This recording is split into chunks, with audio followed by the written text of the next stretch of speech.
They didn't steal me for the joy of raising a child. They took me because I was the living key to a trust fund worth millions. For 30 years. I believed I was their cherished daughter, but I was merely a breathing asset fed on sweet lies. When a stranger whispered my true identity in a crowded subway, she didn't just find a missing girl. She handed me the loaded weapon I needed to destroy this beautiful, fake life. My name is Faith Treadwell, and I exist within the margins of error. In my line of work at Ethelgard Analytics, we call this the confidence interval. It is the space between certainty and disaster, the calculated risk that corporations are willing to take to ensure the bottom line remains black. I am 34 years old, and I am exceptionally good at my job because I understand that numbers, unlike people, do not lie. They do not smile at you while hiding a knife behind their back. They do not promise you warmth only to leave you shivering in a climate-controlled penthouse. Data is absolute. It is the only thing in my life that is. My office overlooks the gray, steel-veined sprawl of Chicago, a city that feels as if it were designed by an architect who despised curves. It suits me. My life is a series of straight lines and sharp corners. I wake up at 5 o'clock in the morning. I run 6 miles on a treadmill that costs more than most people's cars. I drink a green smoothie that tastes like garden clippings, and I go to work to find the anomalies in other people's fortunes. I am the woman they call when the ledger does not balance, when a subsidiary in a tax haven is bleeding cash, or when the projected growth models for the next quarter look too optimistic to be true. I hunt for the lie in the spreadsheet. It is a profound irony, one that I only appreciate in the darkest hours of the night, that while I can spot a fractional accounting error from 3 fiscal years ago, I cannot locate the truth of my own history. I am the only child of Arthur and Martha Treadwell. To the outside world, and specifically to the high society of Chicago, we are the picture of the American dream refined to a diamond edge. My father, Arthur, is a titan of industry, a man whose handshake is firm enough to crush bone but gentle enough to sign 7-figure checks. My mother, Martha, is the perfect complement to him, a woman of charity galas and silent auctions, whose hair has never known a day of rebellion. They adopted me when I was 4 years old. They saved me, or so the story goes, from a system that would have chewed me up and spat me out. Yet, growing up in the Treadwell manor was less like being raised in a home and more like being curated in a museum. There was no shouting, no running in the hallways, and certainly no mess. Affection was a transaction. A good grade was rewarded with a polite nod and a deposit into my savings account. A breach of etiquette was met with a silence so loud it made my ears ring. I remember sitting at the mahogany dining table, the silverware heavy in my small hands, watching them eat. They would look at me not with love, but with a gaze of appraisal, as if checking for scratches on a new car. I was their investment. I was the breathing proof of their benevolence. But I never felt like their daughter. I felt like an asset they were terrified would depreciate. This sterile upbringing birthed a secret madness in me, a habit that would likely have me committed if anyone at Ethelgard found out. I am a hoarder of the mundane. In the back of my walk-in closet, behind rows of color-coded designer suits, sits a locked fireproof box. It is not filled with jewelry or cash. It is filled with trash. I keep every receipt from every coffee I have bought for the last 10 years. I keep ticket stubs from trains I took once. I keep the wrapper from a stick of gum I chewed on a Tuesday in November. I smooth them out, date them, and file them away. I do this because I have a terrifying, irrational fear that if I do not document my existence, I will simply cease to be. If I do not have the paper trail to prove that Faith Treadwell bought a latte at 8:15 in the morning on the 12th of March, then perhaps Faith Treadwell never really existed at all. It is my anchor. It is the only history I have that I know is real because I built it myself.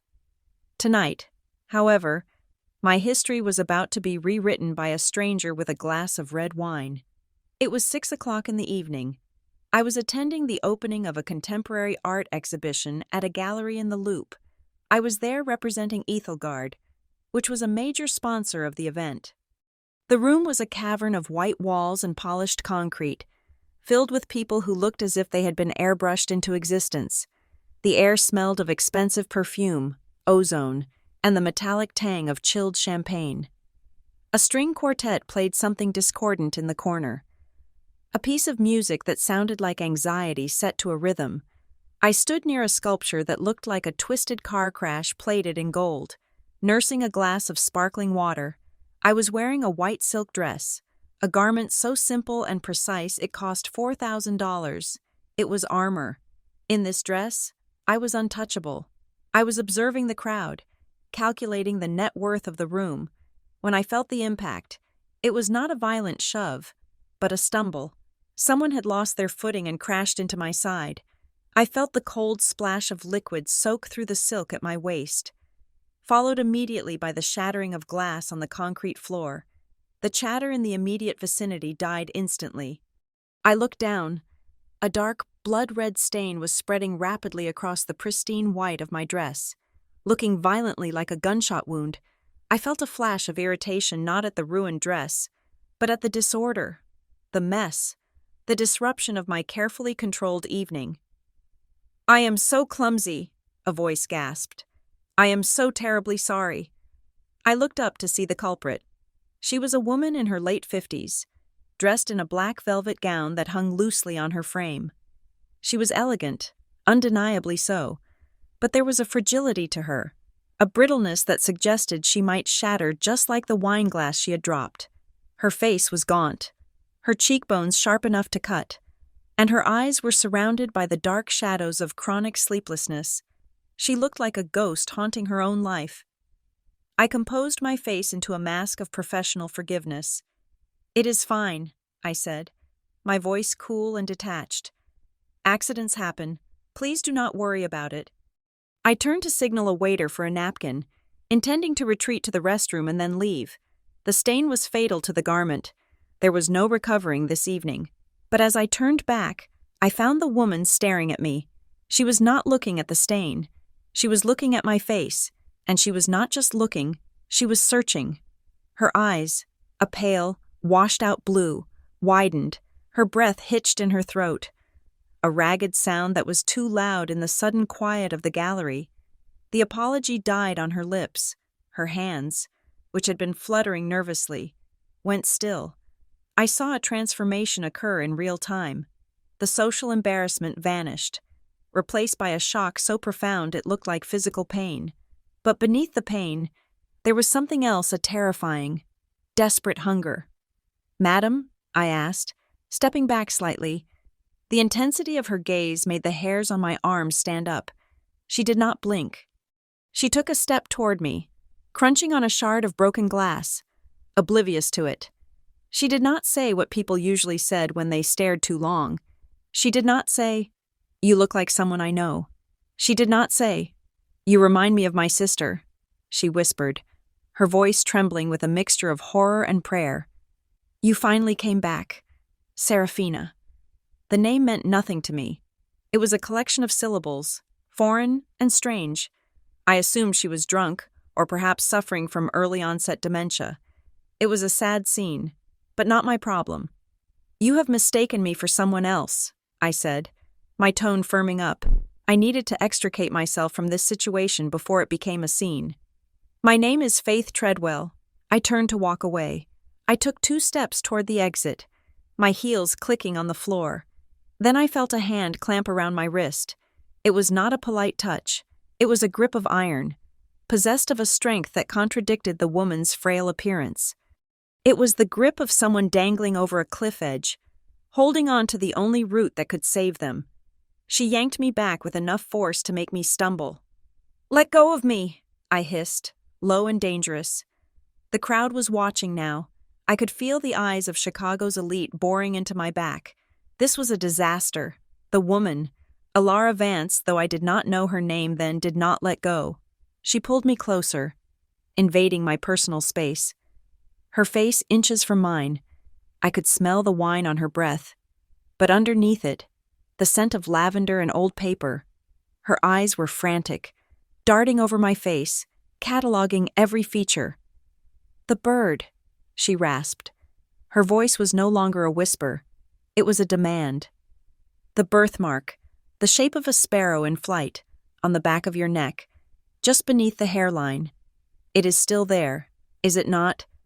The world stopped. The ambient noise of the gallery, the laughter, the clinking glasses, the discordant music dropped away into a vacuum. My heart slammed against my ribs. A single, violent thud. I froze. My entire body went rigid. I have a birthmark. It is exactly where she described. It is a small, dark pigmentation on the nape of my neck. It does look vaguely like a bird with its wings spread, but I never show it. I wear my hair down, or if I wear it up, I use high collars or scarves. It is a private imperfection that I have hidden since I was a child, because Martha once told me it looked dirty. No one knows about it, not my colleagues, not the few men I have dated, certainly not a stranger in an art gallery. How do you know that? The words slipped out of me before I could stop them. My voice barely audible. The woman's face crumbled. Tears, hot and fast, spilled over her lashes. Because I watched you get it, she sobbed. I was there when you were born. Serafina, I am your aunt. She reached up, her trembling hand aiming for my face, perhaps to cut my cheek. I recoiled, terror spiking in my blood. This was impossible. This was insanity. My parents were Arthur and Martha. I was adopted from an agency. I was an orphan. Security, I shouted, my voice cracking. I needed her away from me. I needed the logic of my world to return. Two burly guards in black suits materialized from the crowd. They grabbed the woman by the arms, breaking her grip on my wrist. I stumbled back, rubbing the red marks her fingers had left on my skin. No, no, listen to me, she screamed as they began to drag her backward.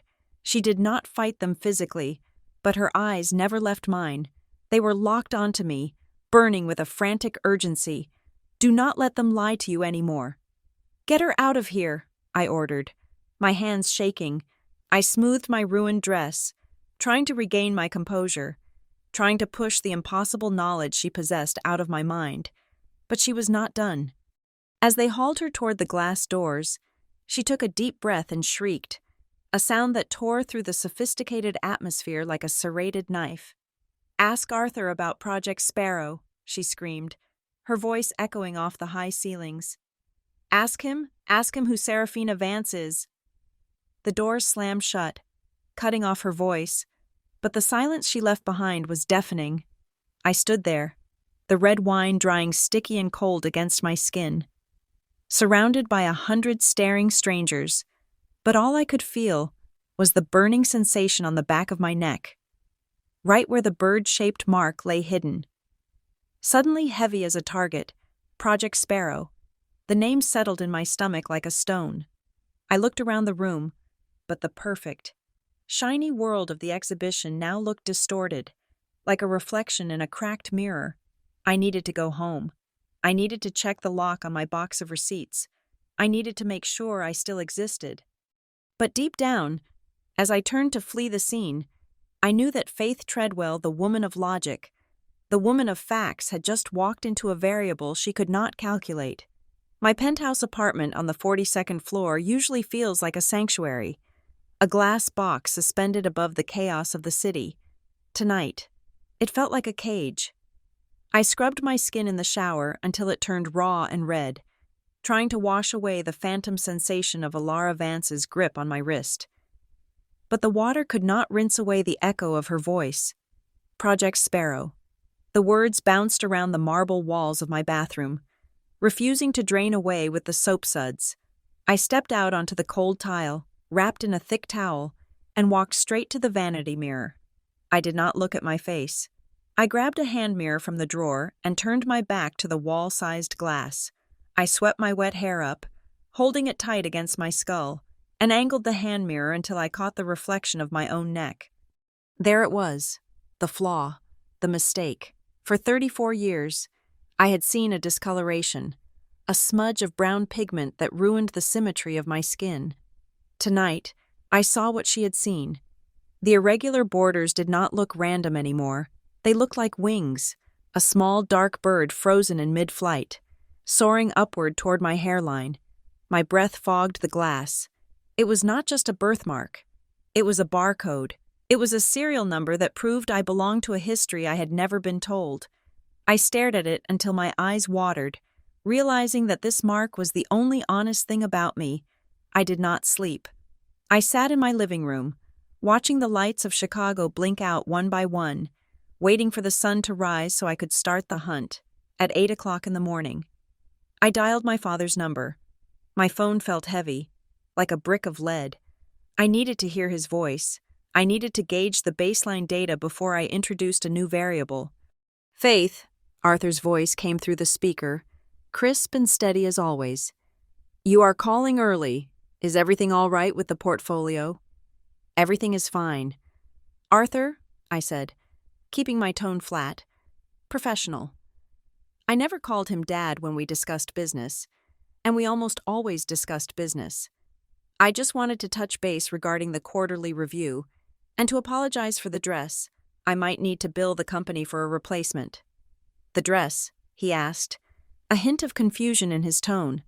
"From the exhibition last night." I lied smoothly. "A clumsy woman spilled wine on me. It was a disaster."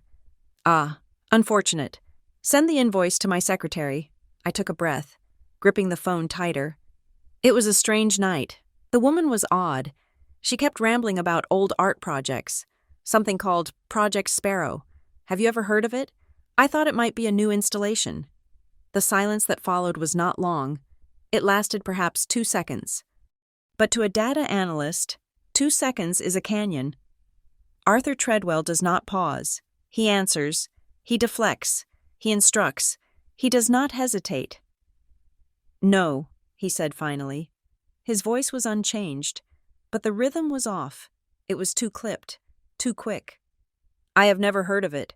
Sounds like nonsense. Focus on the quarterly review. Faith, do not let eccentrics distract you." He hung up before I could say goodbye. That silence was all the confirmation I needed. A null value in a dataset is still data. Arthur knew. I drove to Ethelgard Analytics an hour early. The office was empty, the servers humming with the quiet power of 1 billion distinct points of information. I sat at my terminal, a dual monitor setup that gave me access to databases most people did not know existed. As a senior risk analyst, I had clearance levels that allowed me to peer into the financial entrails of companies, governments, and individuals. I could see the cracks in the foundation before the building fell. I opened a secure browser, one that routed through 3 different proxy servers in Europe and Asia, and I typed in the name, Serafina Vance. The cursor blinked. I hit enter. The screen filled with digital ghosts. Serafina Vance, born March 3, 1990, the daughter of Julian and Isolde Vance, owners of Vance Atlantic Shipping, a logistics empire that moved cargo across 3 oceans. I scrolled down, my eyes scanning the text faster than my brain could process the emotion. Missing, the headline was from the Chicago Tribune, dated May 14, 1994. Heiress vanishes from private estate. I opened the archived police report. The details were clinical, cold. Serafina Vance, aged 4, had disappeared from the enclosed garden of the Vance estate in Lake Forest while her nanny was inside preparing lunch. No forced entry. No ransom note. Nobody. The investigation had dragged on for 3 years before hitting a dead end. The lead detective had cited a lack of physical evidence. The case was cold. Then I clicked on the image file attached to the missing person poster. It was a grainy scan of a photograph, but the clarity was sufficient to stop my heart. A little girl with wild, curly hair sat on a swing. She was laughing, her head thrown back, but it was the eyes wide, slightly upturned at the corners that punched the air out of my lungs. I had seen those eyes in the mirror every morning of my life. I had seen that exact smile in my kindergarten photos, the ones Martha kept in a dusty box in the attic. But the real horror came when I found the obituary for Isolde Vance. She had died 2 years after the disappearance. Cause of death overdose. Suicide. The article included a photograph of Isolde taken a month before the tragedy. I covered my mouth with my hand to stifle a gasp that tried to claw its way out of my throat. I was looking at myself. It was not a resemblance. It was a duplication. Isolde Vance had the same high forehead, the same sharp jawline, the same arch to her eyebrows. If you put a modern suit on her and pulled her hair back, she could have walked into Ethelgard Analytics and taken my desk, and no one would have blinked. I was not Faith Treadwell. I was a ghost wearing a stolen name. I closed the browser window, my hands trembling so violently I could barely control the mouse. I needed physical evidence. Digital data was powerful, but it could be manipulated. I needed paper. I needed the hard copy of the lie. I knew Arthur and Martha were in the Hamptons for the weekend. They played golf on Saturdays and attended brunch on Sundays. Their schedule was immutable.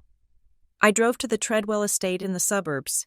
The house was a sprawling neo-Gothic mansion that I had always found oppressive. It loomed against the gray sky, a monument to old money and silent dinners.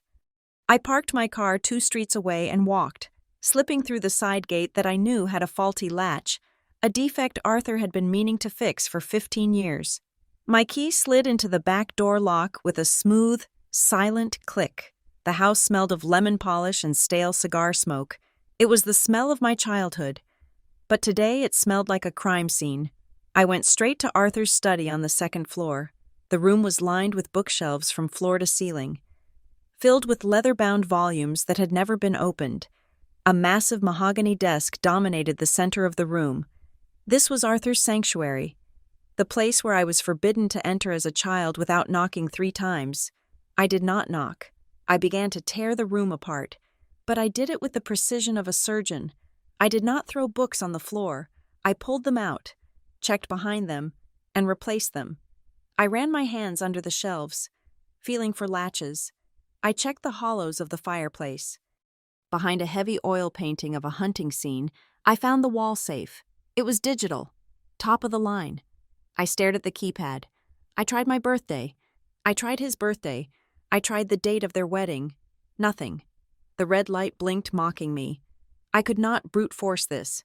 Frustrated, I sat in Arthur's heavy leather chair. I spun it around, looking at the room from his perspective.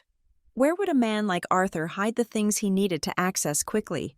The things he did not want to put in a digital system. My eyes fell on the desk itself.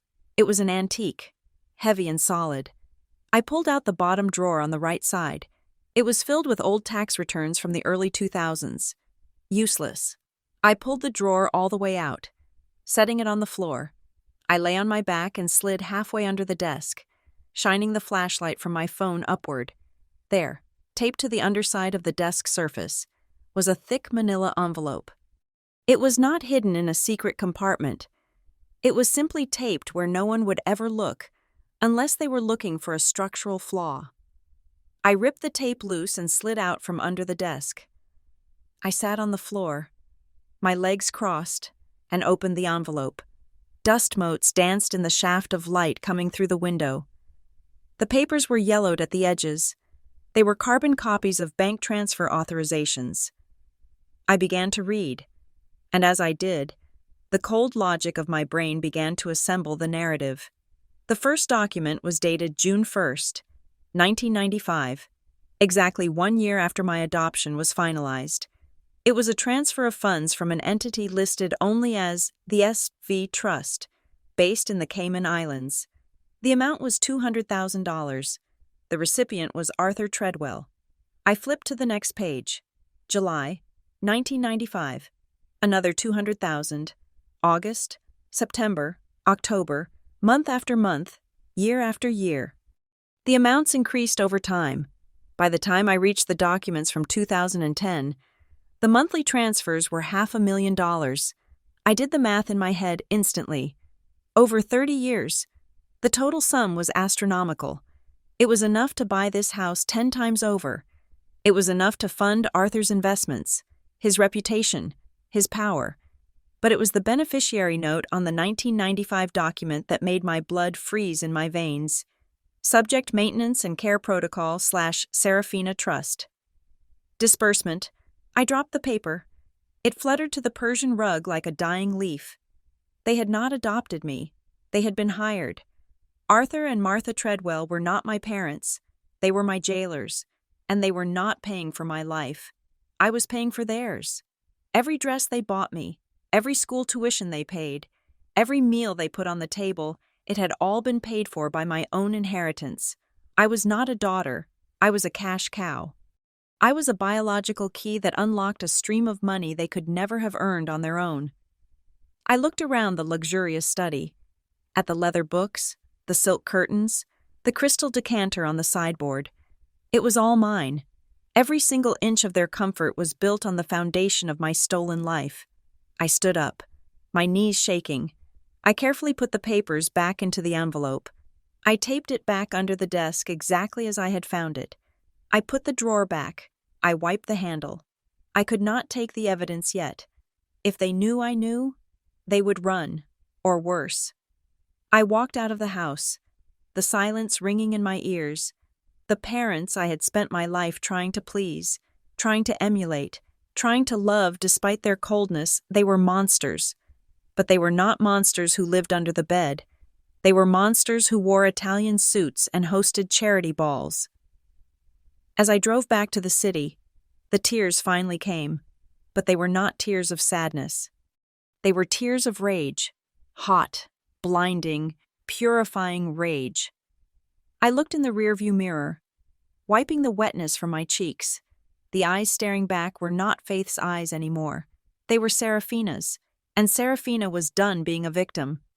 I picked up my phone and dialed the number on the business card Alara Vance had slipped into my pocket. It rang twice. "Hello?" Her voice was breathless, waiting. "It is me," I said. "Tell me where to meet you. I want to see the rest of the file." The location I chose was a place that did not exist in Arthur Treadwell's world. It was a tea shop called the Whispering Willow, tucked away in a decaying strip mall on the far south side of the city. The windows were clouded with grime, and the sign was missing 3 letters. It was the kind of place where people went to be forgotten, not seen. I requested it specifically because I had checked the city's surveillance grid. This block was a black hole, no cameras, no digital eyes. Just cracked pavement and the smell of exhaust. I arrived 15 minutes early. It is a professional habit. If you control the ground, you control the negotiation. I sat in a booth with vinyl seats that were taped together with silver duct tape. I ordered a black tea and watched the door. My hand was resting on my purse, where I had a canister of pepper spray. I had found the financial documents, yes, but paranoia is a hard instinct to kill. Alara arrived exactly on time. She looked different than she had at the gallery. The velvet gown was gone, replaced by a sharp beige trench coat and sensible shoes. She looked less like a ghost and more like a woman on a mission. She carried a thick leather satchel that looked heavy. She slid into the booth opposite me. She did not order anything. She just looked at me. The hunger in her eyes was still there, but she had leashed it. She was trying to be calm for my sake. "You came," she said. Her voice was steady, but her hands were clasped tightly together on the table. "I found papers," I said, skipping the pleasantries. "In Arthur's study, monthly transfers from something called the CUMAV Trust. They have been paying him since 1995. I want you to explain to me, right now, why my father is receiving money from a trust that bears your sister's initials." Alara let out a breath that sounded like a weight dropping. She reached into her satchel. She did not pull out baby photos or sentimental trinkets. She pulled out a stack of legal documents and bound reports. It was a dossier. It was the work of a lifetime. "Arthur Treadwell is not your father, Faith," Alara said. "He was our lawyer." The revelation hit me like a physical blow. Arthur, the man who taught me how to read a contract, the man who sat at the head of the table every Thanksgiving, he had been the Vance family attorney. He knew the specific terms of my father's will, your grandfather's will. Alara continued, opening a folder and sliding a copy of a last will and testament toward me. She pointed to a highlighted paragraph. "Read Clause 74. I read it. The legal jargon was dense, but my brain parsed it instantly. The entirety of the estate shall be held in trust for the benefit of Serafina Vance.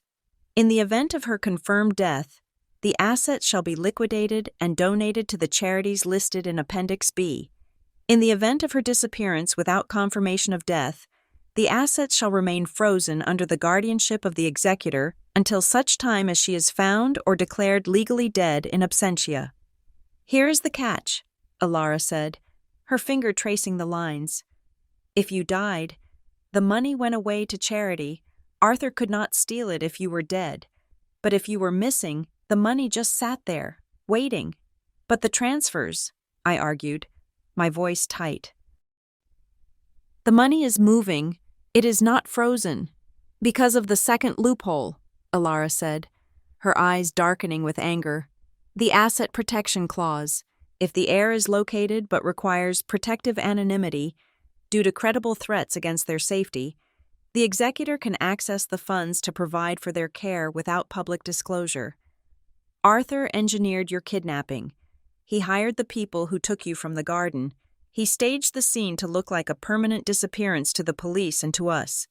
We spent 30 years thinking you were dead or sold into trafficking, but privately, to the banks in the Cayman Islands. He presented proof that he had found you. He claimed he was hiding you from enemies of the family to keep you safe. He appointed himself your guardian under a seal of extreme secrecy. I felt bile rise in my throat. It was brilliant. It was evil, but it was brilliant. He played the grieving family against the offshore bankers. He kept me as a secret pet, a living key that unlocked $500,000 a month, all while pretending to be the benevolent savior who adopted an orphan. He did not just steal me, I whispered, the horror of it settling into my bones. He monetized me.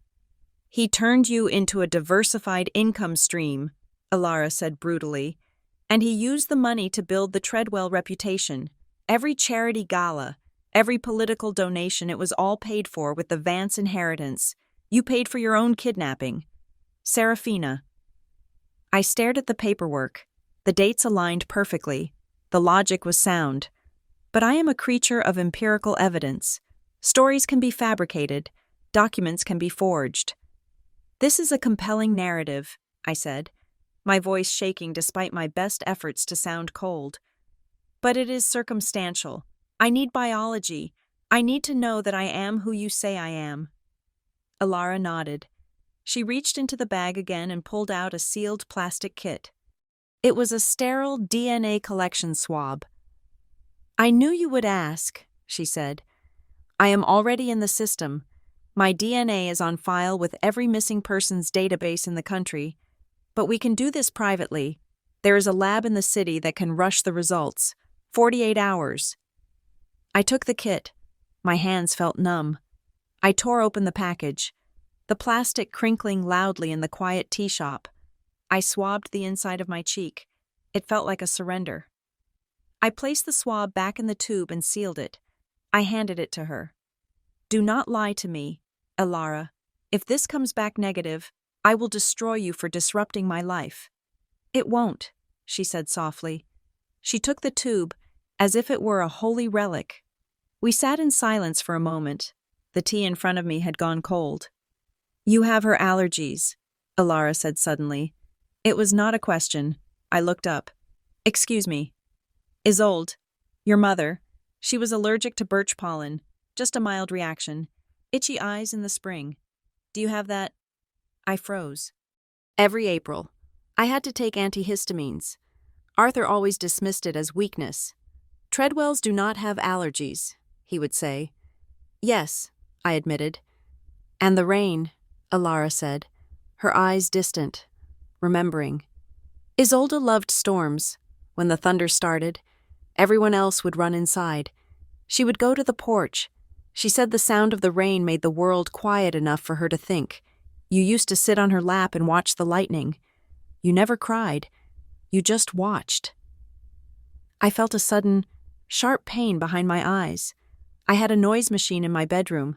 I could not sleep without it. It was set to heavy thunderstorm. Every single night for the last 10 years, I had told myself it was just white noise. I sleep with a rain machine, I said. My voice was barely a whisper. Ilara reached across the table. This time, I did not pull away. She covered my hand with hers. Her skin was warm, dry like papyrus. "He stole your name," she said fiercely. "He stole your mother. He stole 30 years of birthdays, but he could not steal the things that are written in your code. Serafina, you are one of us." We parted ways in the parking lot. I watched her drive away in a modest sedan, clutching the DNA sample that would define my future. The next 48 hours were a blur of agonizing normalcy. I went to work, I built pivot tables, I sat in meetings and nodded at projections, but my mind was screaming every time I looked at a spreadsheet. I saw the transfer logs. Every time Arthur called me to check in, I had to physically restrain myself from throwing the phone through the window. I listened to his voice, that calm, reassuring baritone, and I heard the monster. I heard the calculator clicking away, tallying up his profits from my existence. Tuesday evening, I was in my apartment. The rain was lashing against the floor-to-ceiling windows. Real rain this time, not a recording. My phone chimed. A secure email notification. Sender E. Vance. Subject results. I sat on the edge of my white leather sofa. The room was dark, lit only by the city lights and the glow of my phone screen. I hesitated. Once I opened this, there was no going back. Faith Treadwell would cease to exist. I tapped the screen. The PDF loaded. I scrolled past the technical methodology, past the allele charts, straight to the summary at the bottom. Probability of relationship, 99.99%. Conclusion. The sample provides conclusive evidence that the donor is the biological niece of Ilara Vance and the biological daughter of Isolde Vance. The phone slipped from my hand and fell onto the rug with a muffled thud. I did not cry. I thought I would, but I didn't. The sadness that had been haunting me since the art gallery evaporated. It was burned away by a heat so intense I felt like I was glowing in the dark. It was true, all of it. I was not Faith. I was Serafina. I stood up and walked to the window. It was only fair that I returned the favor. I would not just expose them. I would dismantle them. I would take apart their life piece by piece, dollar by dollar, lie by lie, until they were left with nothing but the truth. I turned away from the window and picked up my phone. I deleted the email, then I went to my closet and unlocked the fireproof box. I took out the receipts, the ticket stubs, the trash I had saved to prove I existed. I carried the box to the kitchen, dumped the contents into the metal sink, and struck a match. I watched the flames curl around the paper. I watched Faith Treadwell's history turn to ash. I did not need those receipts anymore. I knew exactly who I was. The most dangerous disguise a predator can wear is that of prey.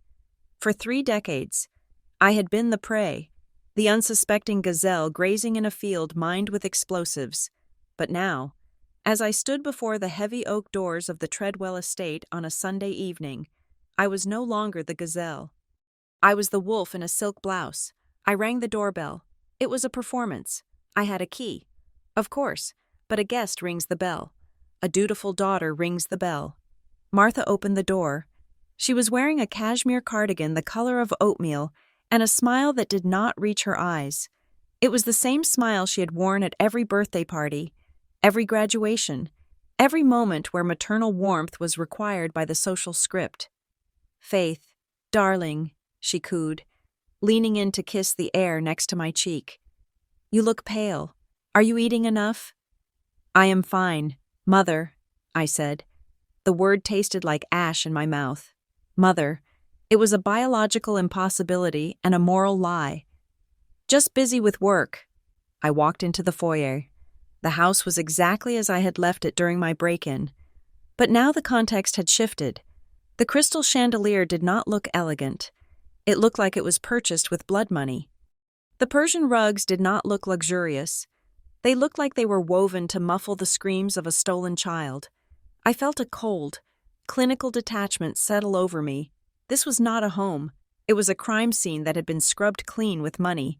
Dinner was served at 7 o'clock sharp. Roast beef, roasted potatoes, and glazed carrots. The predictability of it was suffocating. We sat at the long dining table, the three of us spaced out like islands in an ocean of mahogany. Arthur sat at the head, Martha to his right, and I to his left. I watched them. I really watched them. I analyzed their micro-expressions with the same scrutiny I applied to fraudulent tax returns. Arthur was eating with mechanical precision, but his shoulders were tight. He was tense. My phone call about the strange woman at the gallery had spooked him more than he had let on. Martha was fluttering, rearranging her silverware, taking small, nervous sips of her wine. "You look tired lately," Martha said, breaking the silence. She looked at me with that faux concern that used to make me feel guilty for working too hard. "Is the work at Ethelgard terribly stressful?"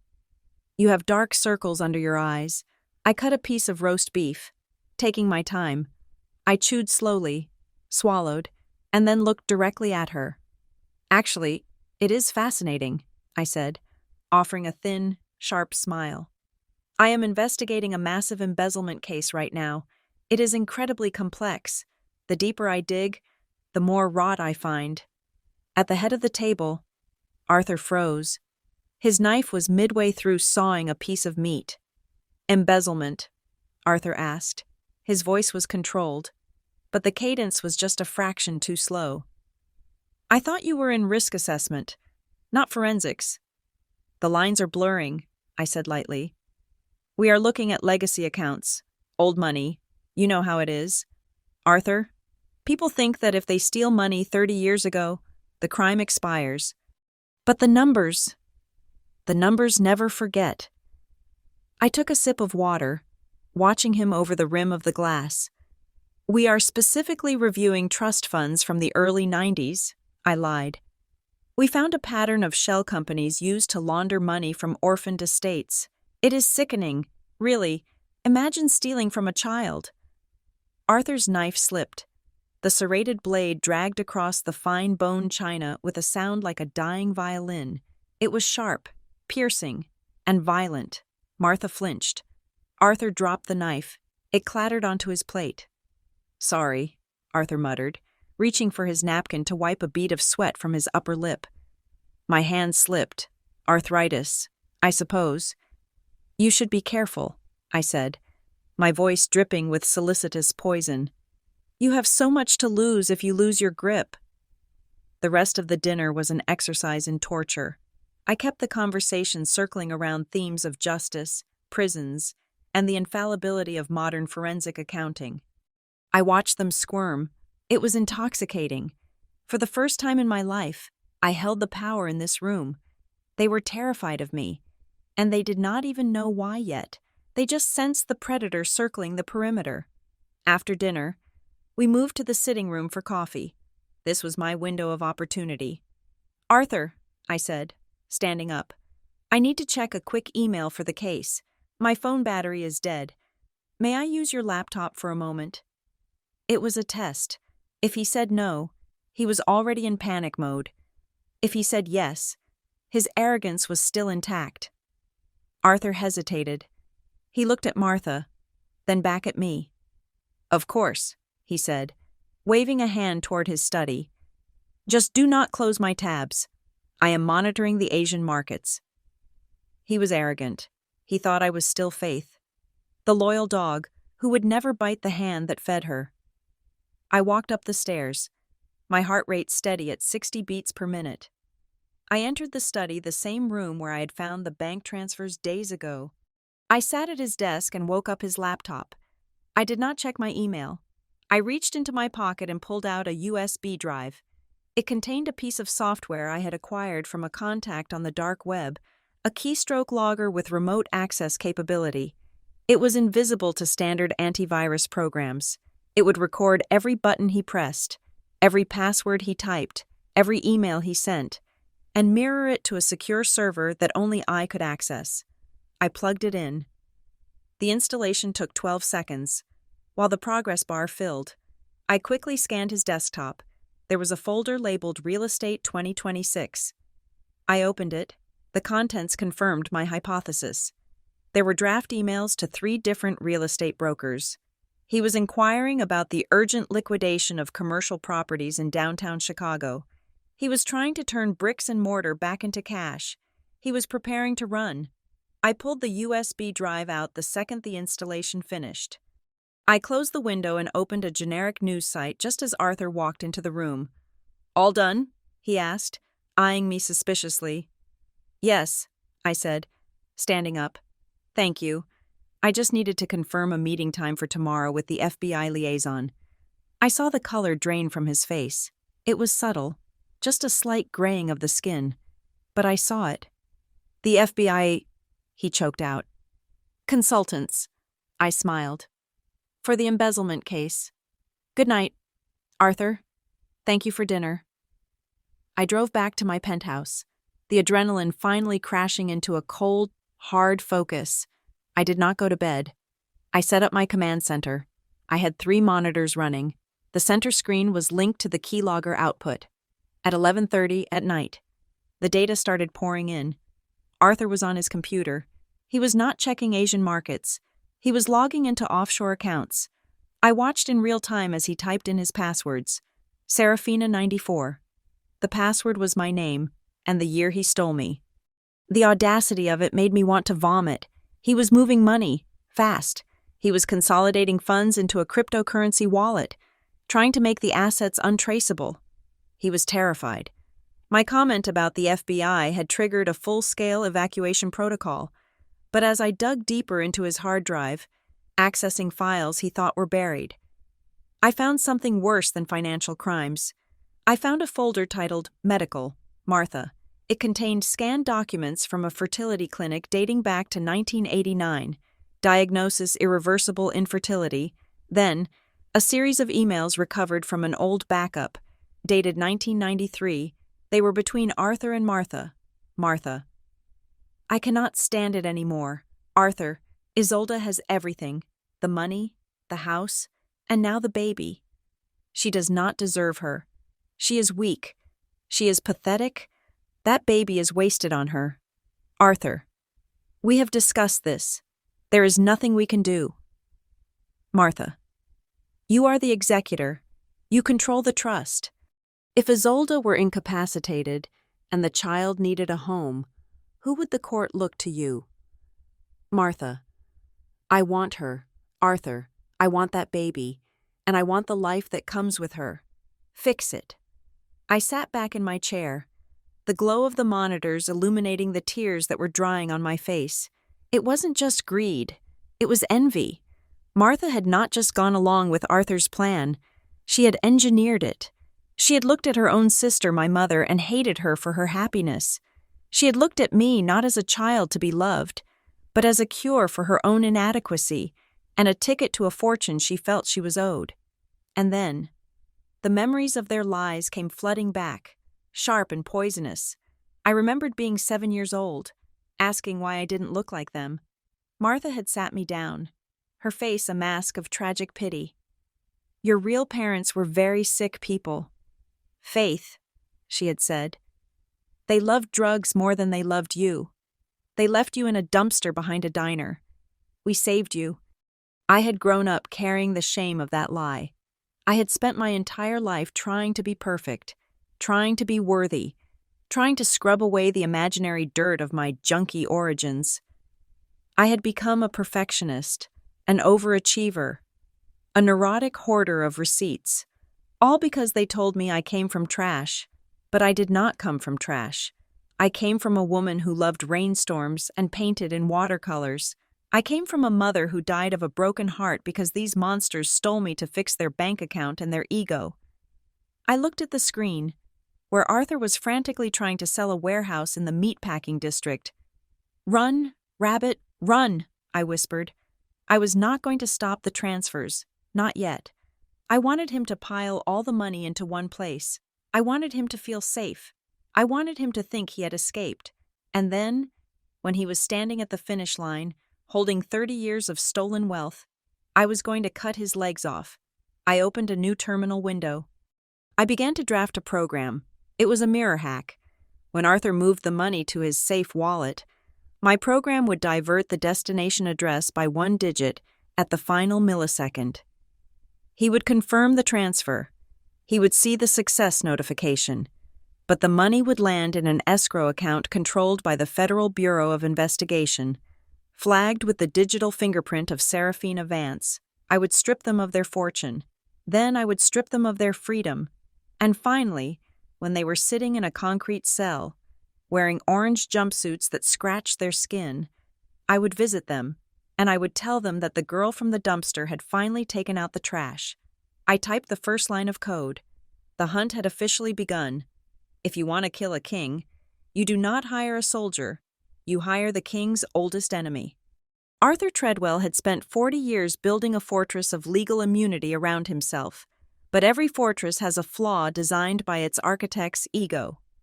Arthur's ego was his belief that he was the smartest man in Chicago.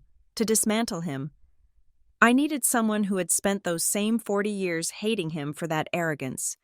I found Marcus Sterling in a glass-walled office that smelled of cedar and aggressive litigation.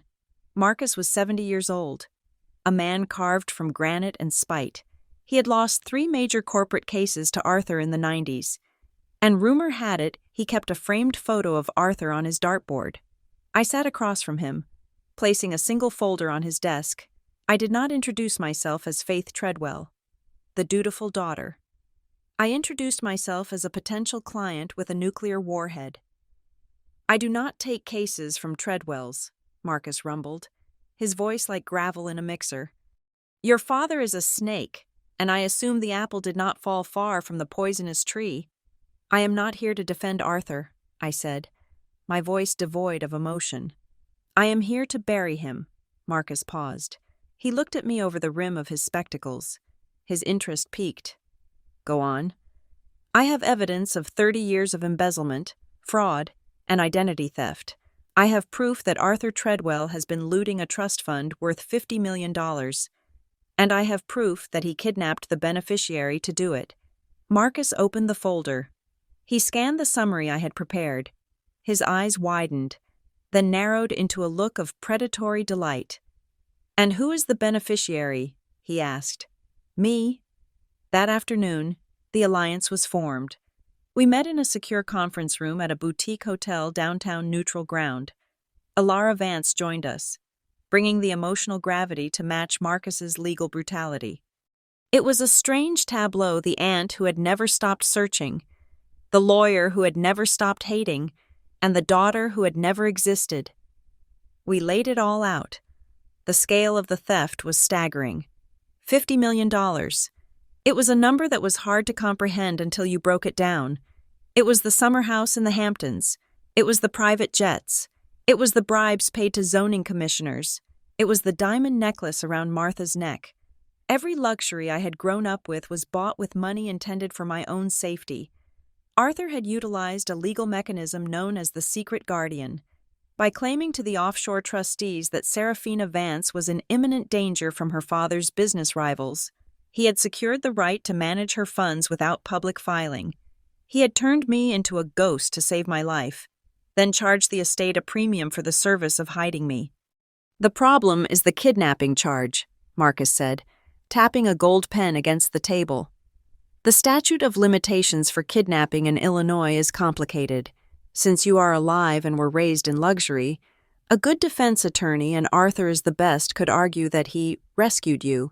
He could spin this as an illegal adoption to save a child from a drug-addicted mother. The jury might pity him. They might give him a slap on the wrist for the fraud and let him walk on the abduction. I do not want a slap on the wrist, I said. I want him to die in prison. Then we need something fresh, Marcus said. We need a current crime. We need to catch him doing something illegal today, right now, or better yet, we need him to panic and make a mistake so large that no amount of spin can save him. I looked at Alara, then at the empty chair at the head of the table where my phantom identity sat. He thinks he owns Serafina Vance, I said slowly. He thinks she is his possession, safe and sound under the name Faith Treadwell. What if he finds out he is wrong? What do you mean? Alara asked. What if Serafina Vance is found? I smiled, but it was a cold, humorless expression. Not me. Someone else. Someone in Canada. Someone who claims to be the lost heiress and is coming to Chicago to claim her fortune. Marcus started to laugh. It was a dry, rasping sound. You want to spook him. I want to terrify him, I corrected. If a real Serafina shows up, Arthur has two problems. 1, he loses control of the trust. 2, if he tries to prove she is a fake, he has to produce the real one, and he cannot produce the real one without admitting he kidnapped her 30 years ago. We launched the operation 3 days later. It was a masterpiece of disinformation. I used my knowledge of financial news cycles to plant the seed. We created a digital footprint for a woman named Jane Doe in Vancouver, who had recently undergone genetic testing and matched with the Vance profile. We leaked the story to a mid-tier financial blog that Arthur read religiously, a site known for breaking rumors about inheritance wars. The headline read, Lost Vance Heiress Found Billion-Dollar Trust Fund Battle. Looms. I was at the Treadwell estate when the news broke. It was a Saturday morning. The house was quiet. The only sound the clinking of silverware on china. Arthur was reading the news on his tablet. Martha was buttering a piece of toast. I saw the moment the bullet hit him. Arthur stopped breathing. His face went from its usual ruddy complexion to the color of wet chalk. He swiped at the screen, reading furiously, his eyes darting back and forth. Arthur, Martha asked, what is it? He stood up so abruptly his chair fell backward with a crash. Impossible, he hissed. It is impossible. What is impossible? I asked, feigning innocence. I took a sip of my coffee, watching him over the rim of the mug. He looked at me, the real Serafina, and then back at the tablet where the fake Serafina was making headlines. The cognitive dissonance was tearing him apart. He knew I was the real one, but he could not say it. A business matter, he choked out. I need to make a call. He rushed out of the room. Martha picked up the tablet. I watched her read the headline. Her reaction was different. Arthur felt fear. Martha felt rage. Her face twisted into a mask of pure venom. That little imposter, she spat, her voice trembling. She thinks she can just walk in here and take what is ours. Ours, I asked softly. I thought the Vance fortune was lost. Martha looked at me, her eyes wild. She realized she had slipped. It is just a scam. Faith, obviously, people are always trying to steal from hard-working families. The irony was so thick I could almost taste it. That night, the house descended into chaos. I stayed in my childhood bedroom, listening through the vents. They were arguing in the master suite. We have to kill it, Martha was screaming. Hire someone. Arthur, make her have an accident before she gets to the U.S. border. If she demands a DNA test in an American court, they will unseal the trust records. We cannot just kill people, Martha, Arthur shouted back, though his voice sounded frantic, not moral. If we touch her, it draws more attention. We need to leave. We need to liquidate the accounts and go to a non-extradition country, Belize or Vietnam. And leave the house, Martha shrieked. Leave my society position because of some Canadian grifter, no proof she is a fake. I cannot prove she is a fake without showing them faith, Arthur roared. Silence. I lay on my bed, staring at the ceiling, smiling in the dark. They were trapped. The next morning, I walked into Arthur's study. He was surrounded by shredded paper. He looked like he had aged 10 years in a single night. His eyes were bloodshot, his hands shaking as he typed on his laptop. Dad, I said gently, using the word to disarm him. I can help. He looked up, startled. Faith, I told you. This is complicated. I read the article, I said, sitting down across from him. This woman in Canada, she is a threat to the firm's reputation if she drags up old history, right? Yes, he breathed. A massive threat. I can handle the verification, I proposed. I have contacts at the border. I can stall her entry, but more importantly, if you are worried about the assets she might try to freeze, we should move them. Arthur looked at me. He was desperate. He was drowning. And I was the only lifeboat he could see. He had spent 30 years grooming me to be his perfect, loyal, intelligent soldier.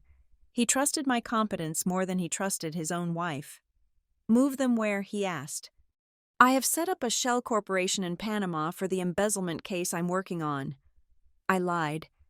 It is impenetrable if you transfer the sensitive funds there. This Canadian woman cannot touch them even if she gets a court order. We hide the money until I can prove she is a fraud. Then we bring it back. It was the bait. I was offering him a place to hide the loot. Arthur hesitated for a long moment. He looked at the shredder. He looked at the tablet where the news of the heiress was trending. Panic overrides logic. Fear makes smart men do stupid things. You can do that, he asked, without leaving a digital trail. I am the best risk analyst in Chicago. Arthur, I said, I can make that money disappear from the U.S. banking system in 10 minutes. He opened his drawer. He reached into the back and pulled out a small black ledger and a digital RSA security token. These are the access codes for the Cayman accounts, he whispered.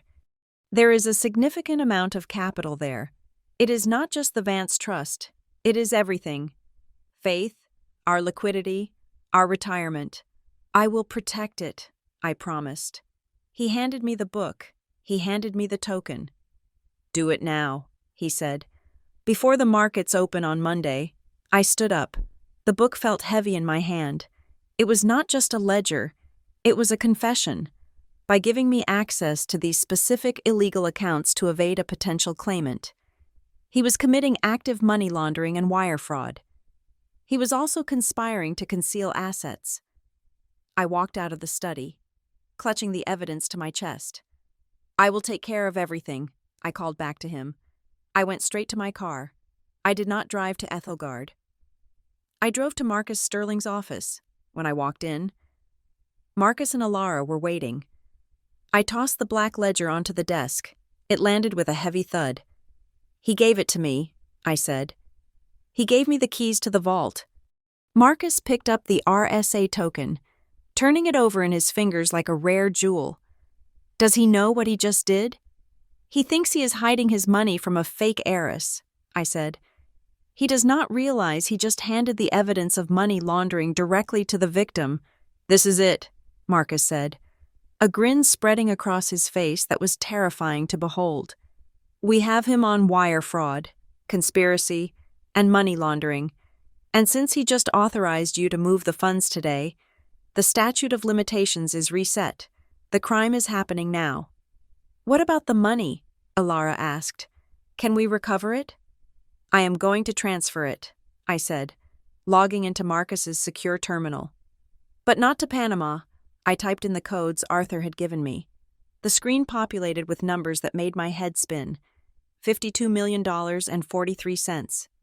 I am moving it all, I said, my fingers flying across the keyboard.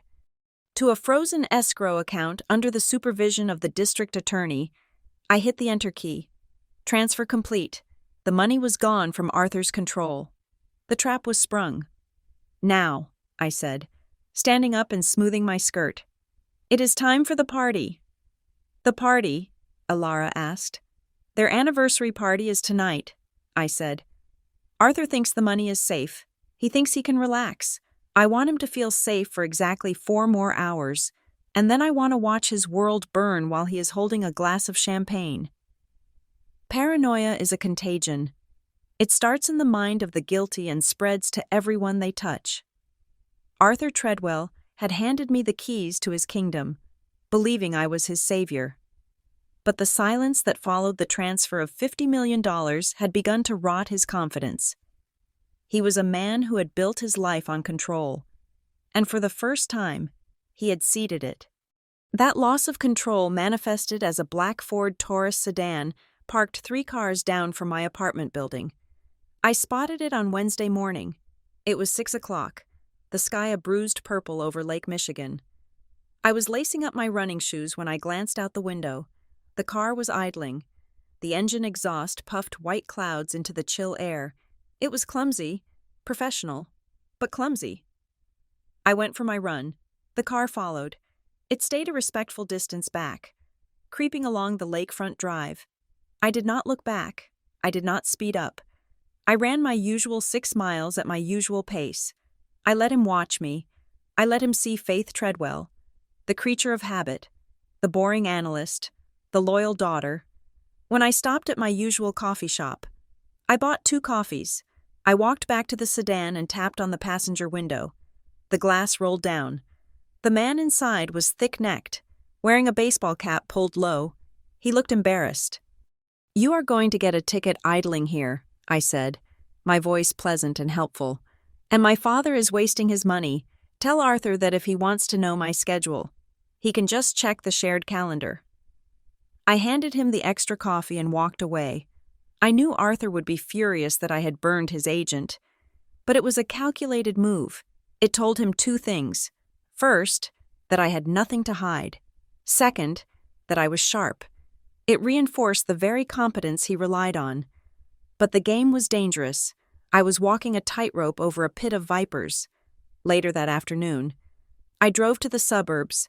I needed to keep up appearances. The house was tense.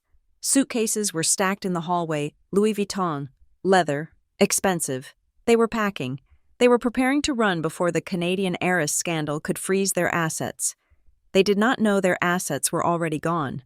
Locked in a federal escrow account I controlled, I found Martha in the sunroom. She was pruning her orchids, snipping the dead heads with a pair of sharp shears. The sound was rhythmic and violent. Snip, snip, snip. "You are packing heavy," I noted, leaning against the doorframe. Martha did not look up. "We are taking a sabbatical. Faith, your father needs a break. The stress of this claimant is too much for his heart." She turned to me then. Her eyes were wet. It was a masterful performance. She set the shears down and walked over, taking my hands in hers. Her palms were soft, manicured, the hands of a woman who had never scrubbed a floor in her life. "I worry about you, staying here alone," she said, her voice trembling. "I remember when you were small, you were so fragile. Do you remember the pneumonia you had when you were 6? You were burning up with fever." I stiffened. I remembered being sick. I remembered the cold compresses. "I sat by your bed for 3 nights, Martha continued, squeezing my hands. "I fed you porridge spoon by spoon. I sang to you until my voice was hoarse. I saved you. Faith, we always saved you. You know that, do you not? No matter what lies people tell, we are the ones who loved you." It was a trap. She was trying to anchor me. She sensed the distance growing between us and was using gratitude as a leash. She was rewriting history to make herself the hero of my tragedy. I looked at her. I looked at the woman who had ordered my abduction because she was jealous of her sister's fertility. I felt a cold, dark thing uncoil in my chest. "I do have memories," I said softly, "but not of porridge. Mother." Martha paused. "What do you mean?" "I have been having dreams lately," I said, keeping my eyes locked on hers. "Vivid ones. I am in a garden. There are high hedges. I am on a swing. It is a red swing." Martha's grip on my hands tightened, her fingernails digging into my skin. Her smile faltered. "Dreams are just nonsense, darling," she whispered. "It feels so real," I continued, lowering my voice to a conspiratorial whisper. "I am swinging high, waiting for my mother to come out with lemonade. But she does not come. Instead, a woman comes out from the bushes. She is wearing a big hat and leather gloves, brown leather gloves that smell like old perfume." The color drained from Martha's face so fast, it looked like the blood had been sucked out of her by a vacuum. She released my hands as if they were red-hot iron. She stumbled back, hitting the table with the orchids. A pot wobbled, but did not fall.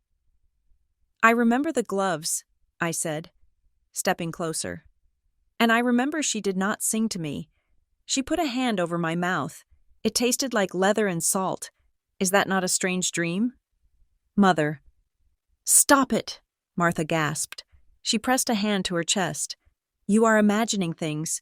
The stress is making you hysterical."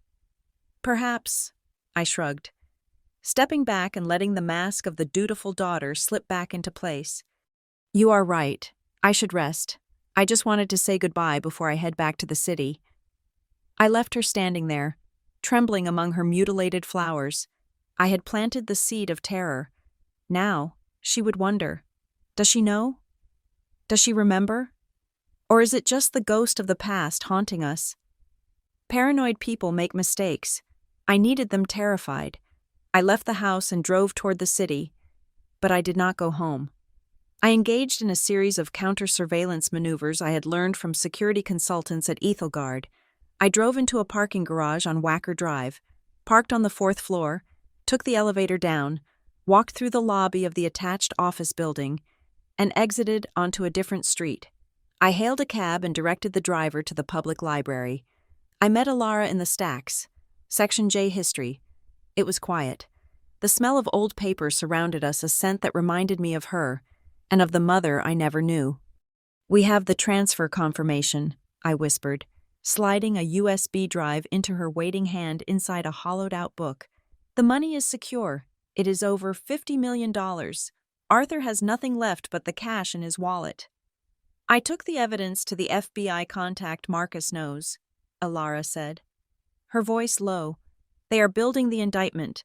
But, Faith, they need time. This is a massive case involving international wire fraud. They need to coordinate with the Cayman authorities to unseal the records officially. They said they need 48 hours to get the arrest warrant signed by a federal judge. 48 hours, I repeated. It felt like a lifetime. Arthur is flight risks, Alara warned. If he leaves the country before the warrants are signed, we might never get him back. Vietnam has no extradition treaty with the United States. I know, I said. He is planning to leave on Sunday night.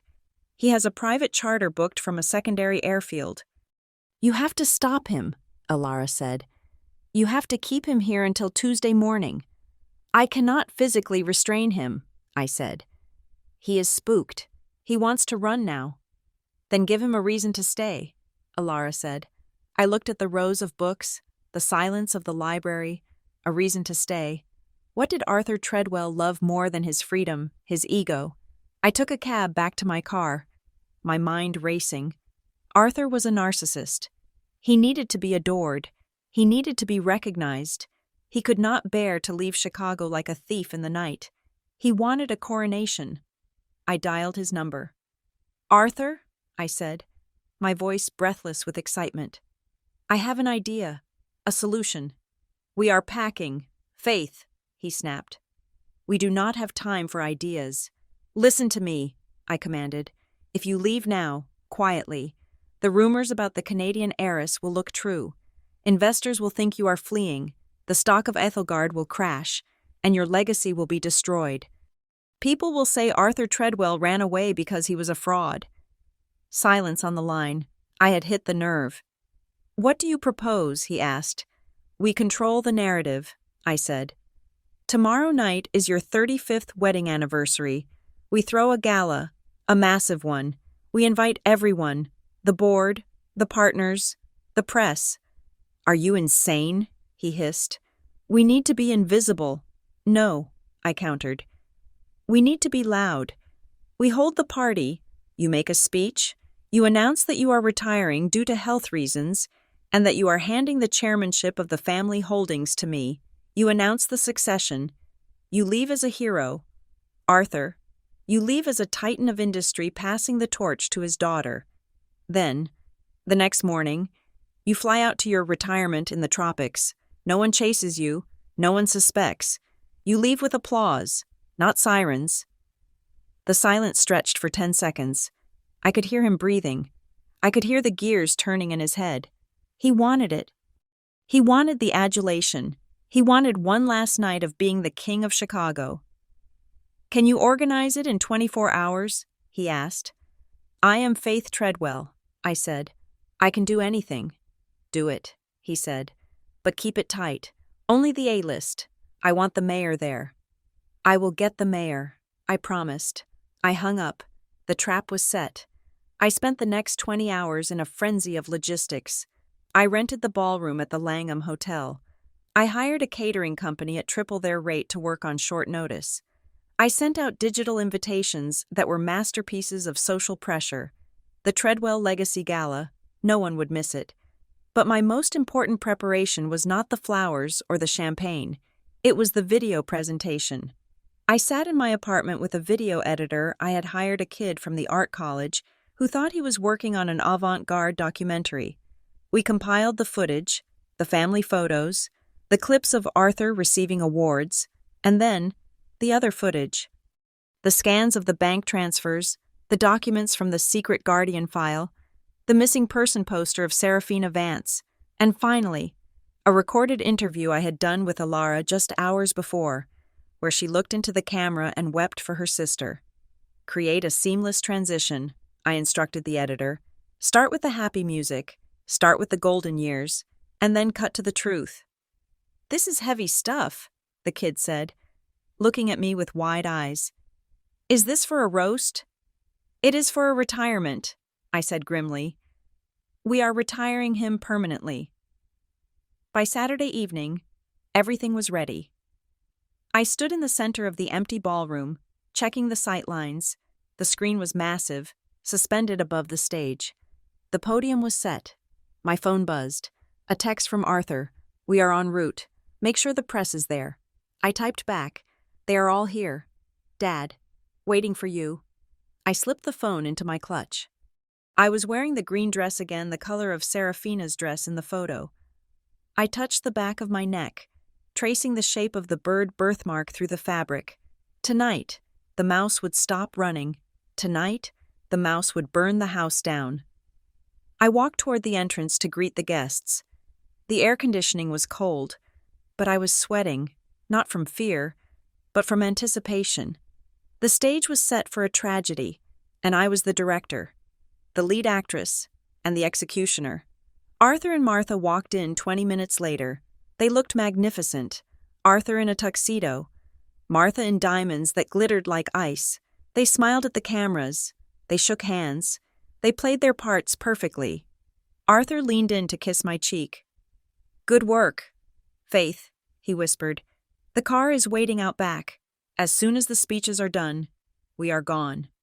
Enjoy the night, Arthur, I whispered back. It is a night you will never forget. I watched them circulate, drinking champagne, laughing at jokes, basking in the adoration of the people they had fooled for decades. They looked so happy. They looked so safe. I signaled the audiovisual technician in the booth. He gave me a thumbs up. The gift was loaded in the projector. I took a deep breath and stepped toward the microphone. The room quieted down. 300 faces turned toward me. Ladies and gentlemen, I began, my voice ringing clear and strong. Thank you for joining us to celebrate 35 years of Arthur and Martha Treadwell, a marriage built on many things, but mostly built on secrets. Arthur laughed, thinking it was a joke. The crowd chuckled politely. I smiled at him. It was the last smile I would ever give him. Tonight, I said, we unwrap them all. The Langham Hotel ballroom was a cavern of crystal and gold, a space designed to make human beings feel small and insignificant beneath the weight of accumulated wealth. I stood near the entrance, a sentinel in turquoise silk, watching the elite of Chicago file in. The air smelled of expensive lilies, roasted duck, and the metallic tang of anxiety that seemed to radiate off my father in waves. I had chosen the dress with the precision of a sniper selecting a bullet. It was not just a piece of clothing. It was a psychological trigger. It was a vintage piece, a flowing silk chiffon in a specific shade of teal green. It was the exact color Serafina Vance had been wearing in the last photograph ever taken of her, the one on the missing person poster that had haunted the Midwest for 3 decades. When Arthur first saw me earlier that evening, he had flinched. He did not know why. The memory was buried deep under layers of denial and scotch. But his reptilian brain recognized the color. It was the color of his guilt. You look vivid, he had muttered, adjusting his bow tie with trembling fingers.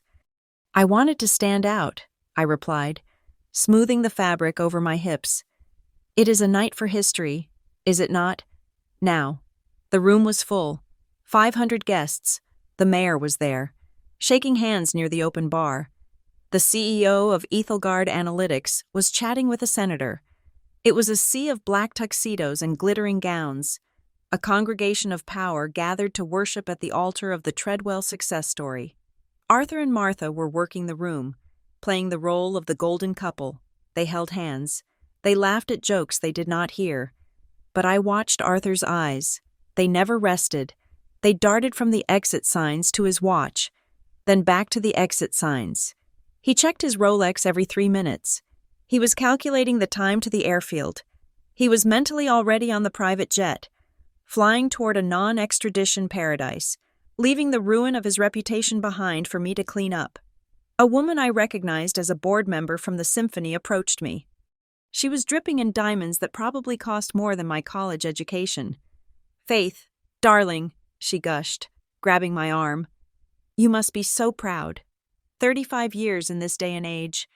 That is a miracle. And to hear your father is handing the reins to you, he speaks so highly of your loyalty." "Loyalty is the defining trait of our family," I said, offering her a smile that felt like a razor blade. "We hold on to things. We never let them go." "Charming," she beamed, missing the subtext entirely. "Simply charming." I moved through the crowd, accepting accolades for a life I had not chosen. Every compliment felt like a physical blow. "You are such a good daughter. You are so lucky. You have his eyes." I did not have his eyes. I had the eyes of a woman who died screaming his name in a lawyer's office 30 years ago. At 8 o'clock, the lights dimmed, the chatter died down, replaced by the polite hush of anticipation. A spotlight cut through the darkness, illuminating the podium on the stage. It was time. I walked up the stairs. The turquoise dress caught the light, shimmering like water.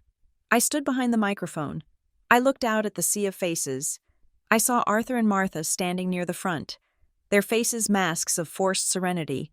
Arthur gave me a tight nod, a silent command, "Make it quick, get it over with." "Good evening," I said. My voice was amplified, booming through the hall. "Thank you all for coming. We are here to celebrate 35 years of marriage, 35 years of partnership, 35 years of Arthur and Martha Treadwell." Applause rippled through the room. I waited for it to die down. "Growing up," I continued, leaning into the microphone, "my parents taught me many things. They taught me that appearance is everything. They taught me that if you present the right face to the world, no one will ever look at what lies beneath the surface. They are masters of curation. They are experts at keeping secrets." Arthur's smile froze. He shifted his weight. The word secrets hung in the air a fraction of a second too long. "But the greatest lesson they taught me," I said, my voice dropping an octave, becoming intimate and deadly, "is that eventually the ledger must balance. You cannot hide a deficit forever. Tonight, I want to share a special tribute, a look back at the moments that made us who we are." I raised my hand and signaled the tech booth. The massive screen behind me flickered to life. Soft, sentimental piano music began to play. The first few images were safe. A sepia-toned photo of Arthur and Martha at their wedding in 1991. A picture of them cutting a cake. A photo of them standing in front of the estate. The crowd cooed. It was the perfect American montage. Then, the photo of me appeared. Me at 4 years old, standing in the foyer of the Treadwell house, looking small and terrified in a stiff lace dress. They took me in. I narrated over the music, my voice live and cutting. They gave me a home when I had none, or so they said. The music shifted. It did not stop, but it warped. I had instructed the sound engineer to introduce a dissonant undertone, a low-frequency hum that created a sense of unease. On the screen, the image of 4-year-old me faded. In its place, a document appeared. It was blown up to 10 feet tall. High resolution, the Cayman Islands Financial Authority. Transfer authorization, date June 1st, 1995, amount $200,000. Sender, the Serafina Vance Trust. Recipient Arthur Treadwell. The room went silent. Not the polite silence of before, but the confused, heavy silence of people trying to process a glitch. "What is that?" someone whispered in the front row. Arthur took a step forward. His face was a portrait of confusion that was rapidly dissolving into terror. He thought it was a mistake. He thought the wrong file had been played. "Dad," I said, looking down at him from the stage. "Do you remember that day? The day you bought your first Porsche? You told me it was a bonus from a big case, but looking at the dates, it seems it was a bonus from me." The screen changed again, faster now. A split screen. On the left, a photo of me graduating from high school. On the right, a bank statement showing a withdrawal of $400,000 labeled guardian fee. On the left, a photo of Martha wearing a sapphire necklace. On the right, an invoice paid by the Escambaj Trust for Asset Management Expenses. The murmurs in the crowd grew into a roar. People were standing up. Phones were coming out. Arthur realized what was happening. The shock broke. The flight or fight response kicked in. And Arthur Treadwell had never been a fighter. He was a runner. "Turn it off," he screamed, his voice cracking. He lunged toward the stage stairs. "Faith, turn it off now. It is a mistake. She is sick." He scrambled up the first 2 steps, his face purple with rage. 2 men in black suits stepped out from the shadows of the wings. They were not hotel security. They were private contractors I had hired. Former military police who did not care about Arthur's net worth. They blocked his path. Arthur slammed into the chest of the larger man and bounced back, nearly falling. "Sir, you need to step back," the guard said, his voice flat. "Do you know who I am?" Arthur shrieked, spitting saliva. "I own this town. Get out of my way." "No, Arthur," I said into the microphone. "You do not own anything. You never did." I pointed the remote at the screen one last time. The bank documents vanished. A new image appeared. It was the missing person poster. Missing Serafina Vance, age 4. And next to it, a split screen of my face, taken yesterday. The resemblance was undeniable. The eyes, the jawline, and then a zoomed-in shot of the back of my neck, the birthmark, the bird in flight. Martha screamed. It was a sound that tore through the ballroom, high and jagged. She was standing in the middle of the dance floor, clutching her chest. Her face was gray. She looked at the screen, at the face of the sister she had betrayed, staring back at her through the face of the daughter she had stolen. "Stop it," Martha wailed. "You ungrateful girl, we fed you. We clothed you." I looked at her. I felt nothing. No love, no hate, just the cold satisfaction of a balanced equation. "You stole me," I said, my voice booming over her screams. "You knew my mother's will had a loophole. You knew that if I was missing, the money would sit there. So you took me. You erased Serafina Vance and painted Faith Treadwell over the top. You cashed me like a check every month for 30 years. The mayor was backing away. The senator was on his phone. The illusion of the Treadwell dynasty was shattering in real time, exploding into a million shards of fraud and deceit. "Faith," Arthur yelled from the bottom of the stairs, held back by the guards. "Listen to me. We can fix this. We can go away. I have money. I have millions." "You have nothing," I corrected him. "I moved the funds this morning. The Cayman accounts are empty. Arthur, the Panama Shell Company is empty. It is all in federal escrow." Arthur's knees gave out. He did not fall. He just slumped, sliding down the side of the stage stairs until he was sitting on the carpet, a broken man in a tuxedo. Martha looked around wildly, seeing the judgment in the eyes of her friends, her social circle. She saw the end of her world. She turned her venom on me. "Who do you think you are?" she hissed, stepping forward. Her hands curled into claws. "You are nobody without us. We made you." I looked at her, and for the first time in my life, I felt completely whole. "My name is not Faith," I said, speaking clearly, making sure every reporter in the room caught the soundbite. "And you are not my mother." I gestured to the double doors at the back of the ballroom. That is my family. The doors swung open. The light from the hallway spilled in, creating a silhouette. Two figures walked in. First, Marcus Sterling, looking like the Grim Reaper in a pinstripe suit, holding a briefcase that contained the indictment, and next to him, Alara Vance. She walked slowly, leaning on a cane, but her head was high. She walked through the parted crowd, who stared at her as if she were a ghost.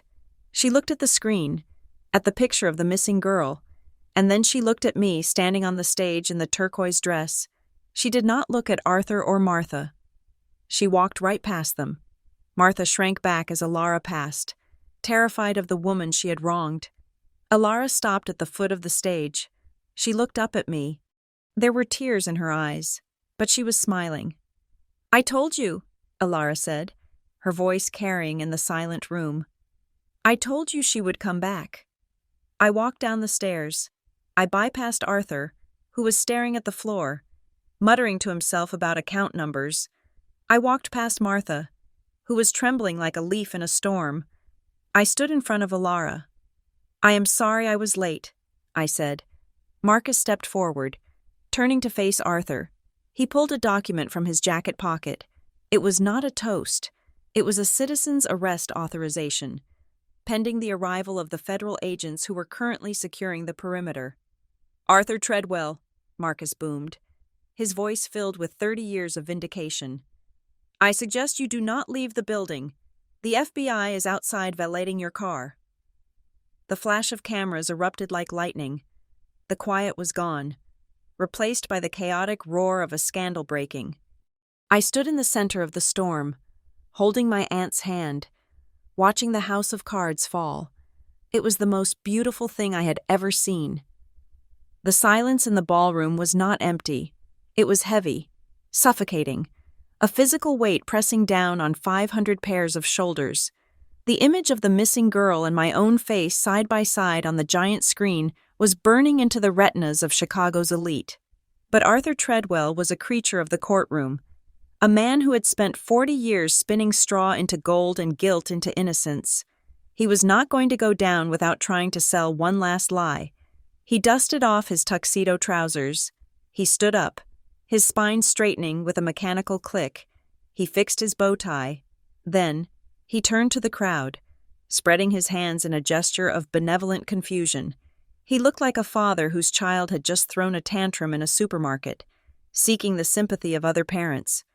"Please," Arthur said, his voice smooth, finding that practiced baritone that had charmed juries for decades. "Please, everyone, calm down. This is a tragic misunderstanding." He gestured vaguely toward me on the stage. "My daughter, Faith, has been working very hard lately, 80-hour weeks at Ethelgard. The stress," he tapped his temple significantly, "it does things to the mind. She has been having episodes, hallucinations. We have been trying to get her help quietly, to protect her dignity. This charade, it is a psychotic break. She has convinced herself of this fantasy because she is grieving the loss of Well. She is unwell." He turned to the mayor, who was standing near the front row, looking pale. "Mr. Mayor, surely you can see this is a medical emergency," Arthur pleaded, his eyes wide and sincere. "She needs a doctor, not an audience. We should clear the room and let the professionals handle this." For a second, just a heartbeat, the room wavered. I saw doubt creep into the eyes of the board members. Arthur was convincing. He was the pillar of the community. I was the woman shouting accusations. The narrative of the hysterical female was a powerful weapon, and Arthur wielded it with expert precision. "It is a break from reality," Arthur continued, gaining confidence as the silence stretched. "I am her father. I love her. I will get her the help she needs."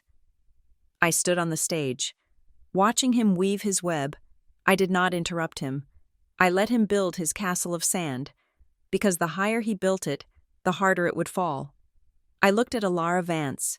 She was standing at the foot of the stairs, leaning on her cane. She nodded once. I spoke into the microphone. "That is a compelling opening statement, Arthur, but in a court of law, Testimony requires evidence. I clicked the remote. The screen changed. The split photos of my face vanished. In their place appeared a stark, white document with the header of Genomics Trace Laboratory. "This is not a hallucination," I said, my voice cutting through Arthur's murmurs like a scalpel. "This is a certified DNA chain of custody report, time-stamped 48 hours ago." I pointed to the highlighted text on the screen. Subject 1, Faith Treadwell. Subject 2, Alara Vance. Relationship maternal. Aunt, probability of relation 99.99%. Arthur froze. He stared at the screen. He could argue against memories. He could argue against bank transfers by claiming they were accounting errors. But he could not argue against the fundamental building blocks of biology. "And just to be thorough," I added, "we ran a secondary comparison against the preserved genetic profile of Isolde Vance from the 1994 autopsy. Probability of maternity 99.99%. The crowd gasped. It was a collective intake of breath that sucked the oxygen out of the room. The mayor took a step back from Arthur, as if guilt were contagious. "Science does not have psychotic breaks. Arthur," I said cold. "It is forged," Martha shrieked from the floor. She was clutching the tablecloth of a nearby round table, her knuckles white. "She made it up on her computer. You can fake anything these days." "I expected that defense," I replied calmly. "Which is why I am not just relying on biology. Let us talk about history. Let us talk about 1994. I clicked the remote again. A new document appeared. It was old, grainy, a scan of a handwritten ledger. The ink was faded, but the handwriting was distinctive, sharp, angular, aggressive. It was Arthur's handwriting. "This," I narrated, "is a page from the personal ledger of former Police Chief Henderson, the man who led the investigation into the disappearance of Serafina Vance. He passed away 5 years ago, but his widow kept his records in a storage unit. My team at Ethelgard is very good at finding things." I zoomed in on a specific entry dated May 15th, 1994, the day after I was taken. Entry meeting with A. Treadwell. Subject case suppression and media control. Payment $50,000 cash. $50,000, I repeated. "In 1994, that was the price of a blind eye. You did not just kidnap me, Arthur. You bought the law. You paid the man sworn to find me to make sure I stayed lost." The room erupted. This was no longer a family drama. This was a felony. This was corruption. I saw the CEO of Ethelgard Analytics pull out his phone. He turned his back on Arthur. I knew exactly who he was calling. General Counsel. He was severing ties. He was protecting the stock price. Then the dominoes began to fall. The senator signaled to his aides, and they began to move toward the exit, flanking him like a shield. The board members of the symphony, the charity directors, the golf partners, they all began to retreat. They did not run. They drifted away, pulling back like a receding tide, leaving Arthur and Martha stranded on an island of empty carpet. Arthur looked around, his head swiveling. He reached out to grab the arm of a man walking past a banker he had known for 20 years. "Jim, wait," Arthur stammered. "Let me explain. It is out of context." Jim pulled his arm away with a look of pure disgust. "Do not touch me. Arthur, my lawyer will call you." The isolation was absolute. In the span of 3 minutes, the social empire Arthur Treadwell had spent 35 years building had evaporated. He was radioactive, but while Arthur was paralyzed by the loss of his status, Martha was reacting to a different loss. She was losing her narrative. She was losing the delusion she had wrapped herself in for 3 decades. She looked at Alara Vance, who was standing calmly by the stage, watching the destruction with sad, tired eyes. Martha snapped. It was a feral, guttural sound that tore from her throat. She abandoned all pretense of the elegant society wife.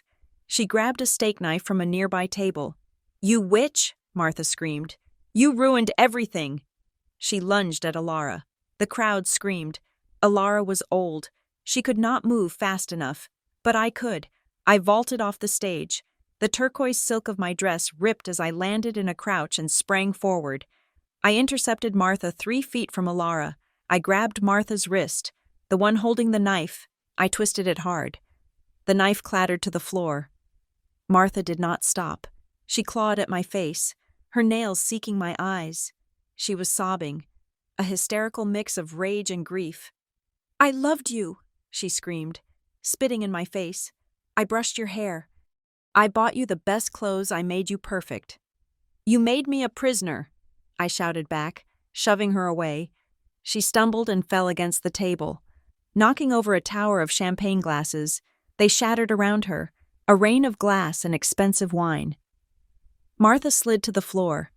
Sitting amidst the wreckage, she looked up at me, her makeup running, her face twisted into a mask of pure hatred.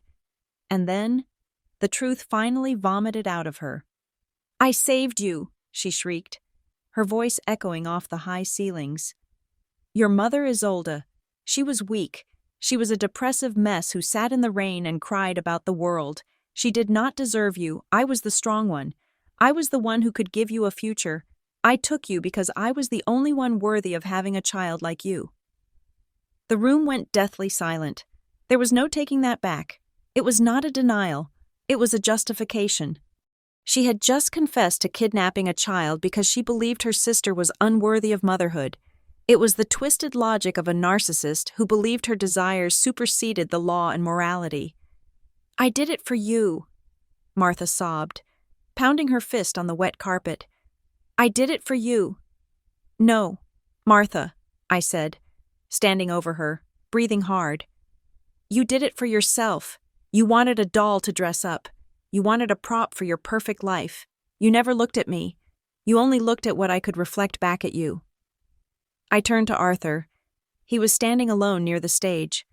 The fight had gone out of him. He looked at Martha, broken on the floor, and then he looked at me. His eyes were cold, dead things.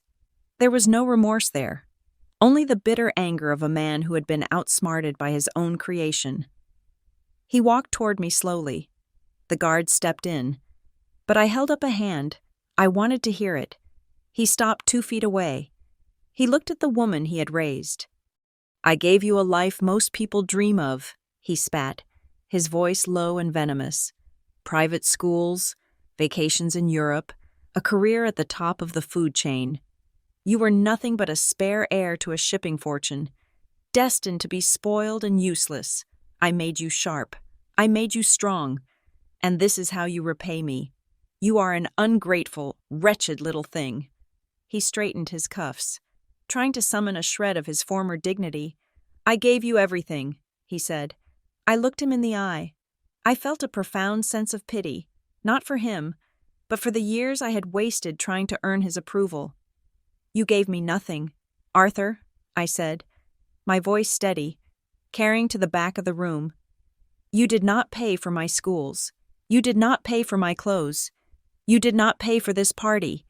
The Serafina Vance Trust paid for it all." I took a step closer, invading his space, forcing him to look up at me. "You stole my life," I whispered, so only he and the front row could hear. "You stole my name. You stole my mother. And you used my own inheritance to buy the very suits you are wearing. You have been living on an allowance from a 4-year-old girl for 30 years. You are not a titan of industry. Arthur, you are a leech." His face turned purple. He raised his hand, perhaps to strike me, perhaps to point a finger, but he never got the chance. The sound of sirens cut through the air outside, loud and insistent. Blue and red lights began to flash against the high windows of the ballroom, strobing in time with the beat of my heart. The double doors burst open again. This time, it was not family. A dozen agents in FBI windbreakers swarmed into the room, weapons drawn but lowered. They moved with the precision of a pack of wolves. "Arthur Treadwell." "Martha Treadwell," a lead agent barked, holding up a badge. "Federal agents. You are under arrest for kidnapping, wire fraud, money laundering, and conspiracy." The flash of cameras from the press I had invited went off like a supernova. They captured it all. They captured Arthur being slammed against the wall, his hands pulled behind his back, the cold steel of handcuffs clicking shut on the wrists that had signed so many fraudulent checks. They captured Martha being hauled up from the floor, screaming, her expensive dress stained with wine, her hair wild, looking every inch the monster she really was. They captured the end of the Treadwell dynasty. I stood in the center of the chaos, motionless. The storm was raging around me, but I was the eye. I watched them being dragged away. Arthur looked back at me one last time before he was shoved through the doors. His eyes were filled with confusion. He still could not understand how the variable he had controlled for so long had solved the equation against him. I did not look away. I watched until the doors swung shut behind them. Then, I felt a hand on my shoulder. I turned. Elara was there. She was crying, but she was smiling. "It is done," she said softly. "No," I said, looking at the empty space where my captors had stood. "The revenge is done. Now, the life begins." I looked down at the turquoise dress, torn and stained. I took a deep breath, inhaling the air that suddenly felt cleaner, lighter. The monument had fallen. The rubble was everywhere. But for the first time in 30 years, I could see the horizon. The morning after the gala did not bring the sun. It brought a hurricane of flashbulbs. I woke up in a hotel room I had booked under a fake name, but anonymity was a luxury I could no longer afford. The story had broken with the force of a tidal wave. The Chicago Tribune, the Wall Street Journal, the New York Times. They all carried the same face on their front page. My face. They called me the girl who stole herself back. They called Arthur and Martha the monsters of the Gold Coast. The scandal was absolute. It was not just a financial crime. It was a gothic horror story wrapped in a corporate thriller. For 30 years, Arthur Treadwell had been a pillar of Chicago society. And in one night, I had turned him into a pariah. I spent the next 2 weeks in small, windowless rooms that smelled of stale coffee and floor wax. The police interviews were endless. I was a paradox to the detectives. I was the victim of a kidnapping, but I was also the star witness in a massive fraud case, and the perpetrator of an unauthorized wire transfer of over $50 million. "We have to go over the timeline again, Ms. Treadwell," the lead detective said, rubbing his temples. He looked exhausted. We all were. "My name is not Treadwell," I corrected him, my voice flat. I had said it 100 times. "And I did not steal the money. I placed it in protective escrow. You have the access codes. You have the funds. It is all there, down to the last cent." They treated me with a strange mix of pity and fear. They knew I had dismantled a powerful family with nothing but a laptop and a microphone. They treaded lightly. Outside the station, the world was noisy. Inside, my life was becoming very quiet. The Treadwell assets were frozen within hours of the arrest. The mansion, the cars, the accounts, everything was locked down by the federal government. I had to move out of the penthouse. It was technically a Treadwell asset. Bought with stolen money, it was a crime scene. I went back one last time to pack. I stood in the walk-in closet, looking at the rows of designer suits, the silk blouses, the shoes that cost more than some people made in a month. They felt like costumes. They belonged to Faith, the character I had played for 3 decades. I took one suitcase, I packed jeans, t-shirts, and the few books I had bought with my own salary. I left the jewelry. I left the expensive watch Arthur had given me for my 30th promotion. I left the receipts I had hoarded in the fireproof box. I had already burned the most important ones, and the rest felt like debris from a life that never happened. I walked out of the building without looking back. I handed the keys to the doorman, a man named Henry who had known me for 10 years. "Good luck, Ms. Faith," he said, his eyes averting mine. He didn't know what to say. "Goodbye, Henry," I said. I moved into a small serviced apartment downtown. It was beige and impersonal. It was perfect. But the hardest part was not the police or the moving. It was Elara. We wanted it to be a fairy tale. We wanted the reunion to be filled with tearful hugs and instant connection. But life is not a movie. Alara Vance was a stranger who happened to share my blood. I was a 34-year-old woman shaped by the people who had stolen me. I went to her house for dinner a week after the arrest. It was a modest cottage in the suburbs, filled with books and the smell of lavender. It was the home I should have grown up in.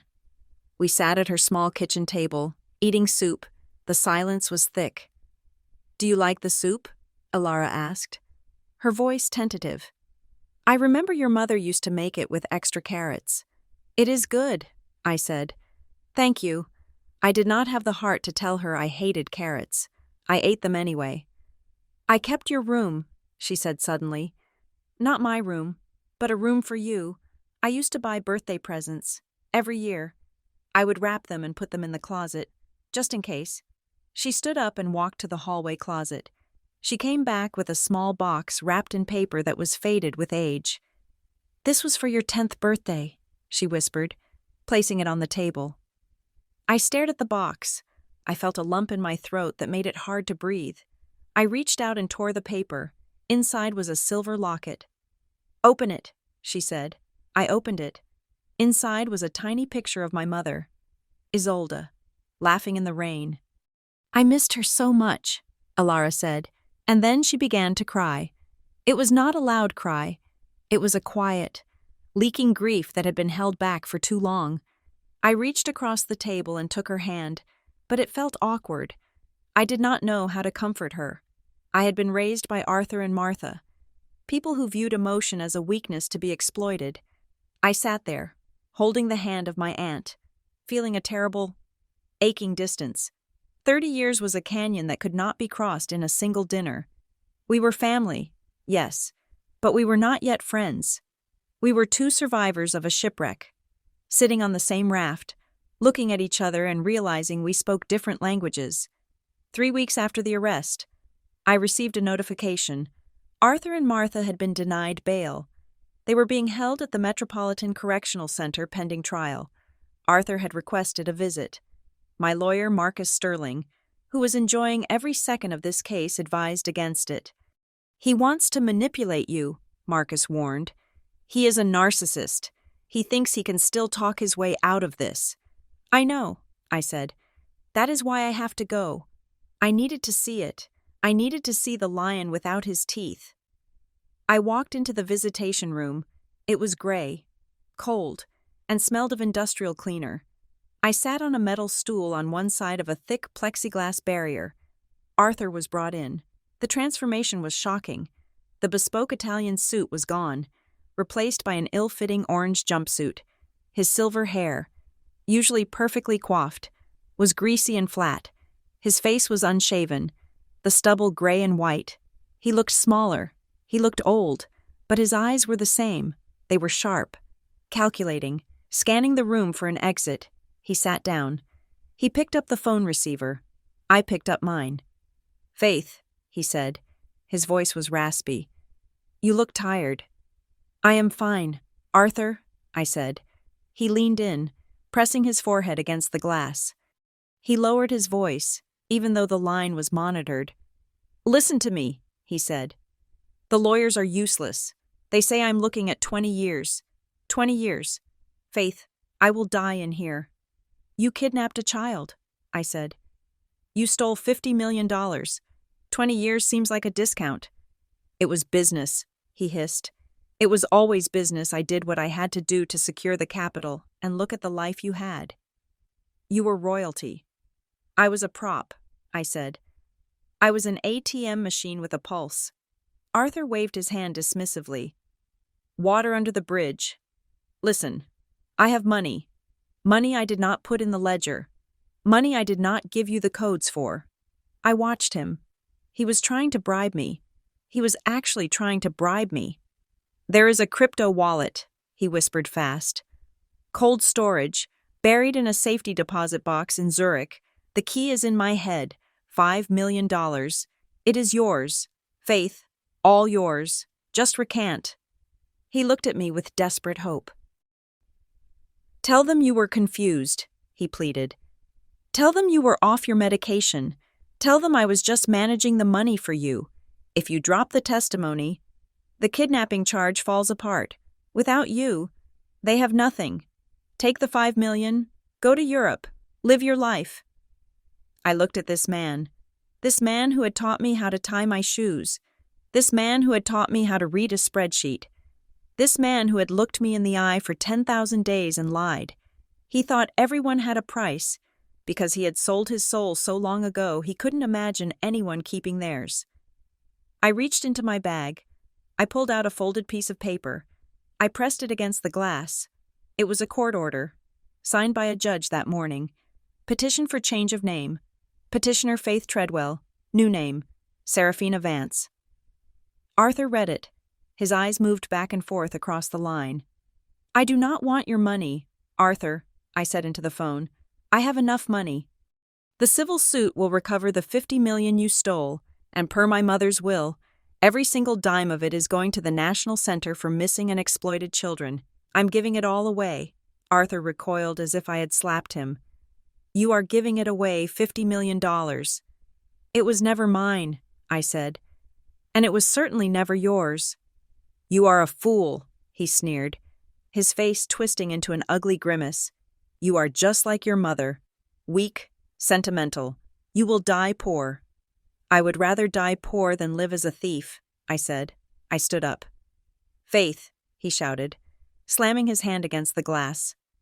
Faith, come back here, I can make 10 million to Faith. I looked at him one last time.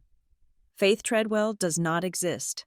Arthur, you invented her, and now I have unmade her. I hung up the phone. I walked out of the room. I could hear him screaming my old name through the heavy steel door, but it sounded like a ghost story, fading into the distance. Outside the prison, the air was crisp. It was autumn in Chicago. The wind stripped the leaves from the trees, leaving the branches bare and honest. I met Marcus at a coffee shop near the courthouse later that afternoon. He was reviewing the filings for the civil asset forfeiture. He tried to buy you. Didn't he? Marcus asked, not looking up from his papers. 5 million, I said, sipping my black coffee. Cheap, Marcus grunted. He always was a cheapskate. 2 women walked into the coffee shop. I recognized them immediately. Sarah and Jessica. We had gone to business school together.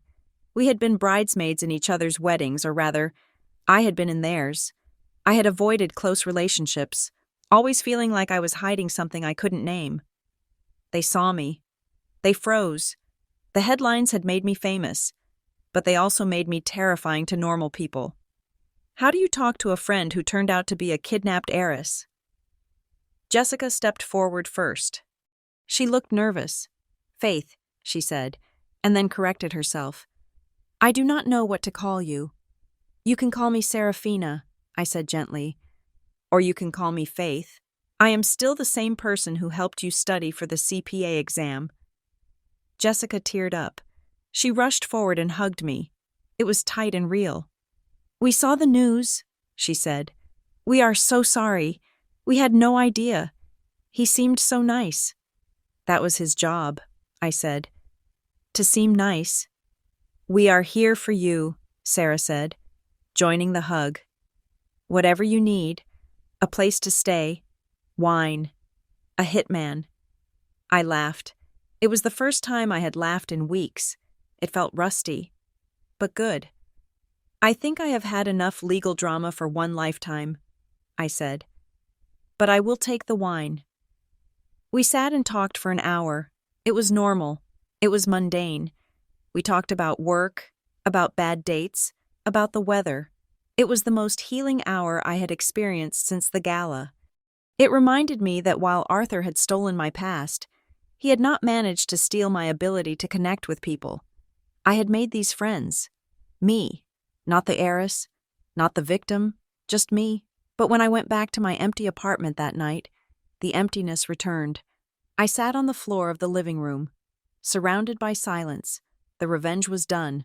Arthur and Martha were in cages. The money was being returned. The truth was out. I had won. But victory felt strangely hollow.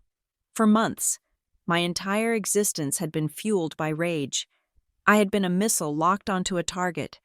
Now, The target was destroyed, and I was just drifting. I looked in the mirror. The face staring back was familiar, yet foreign.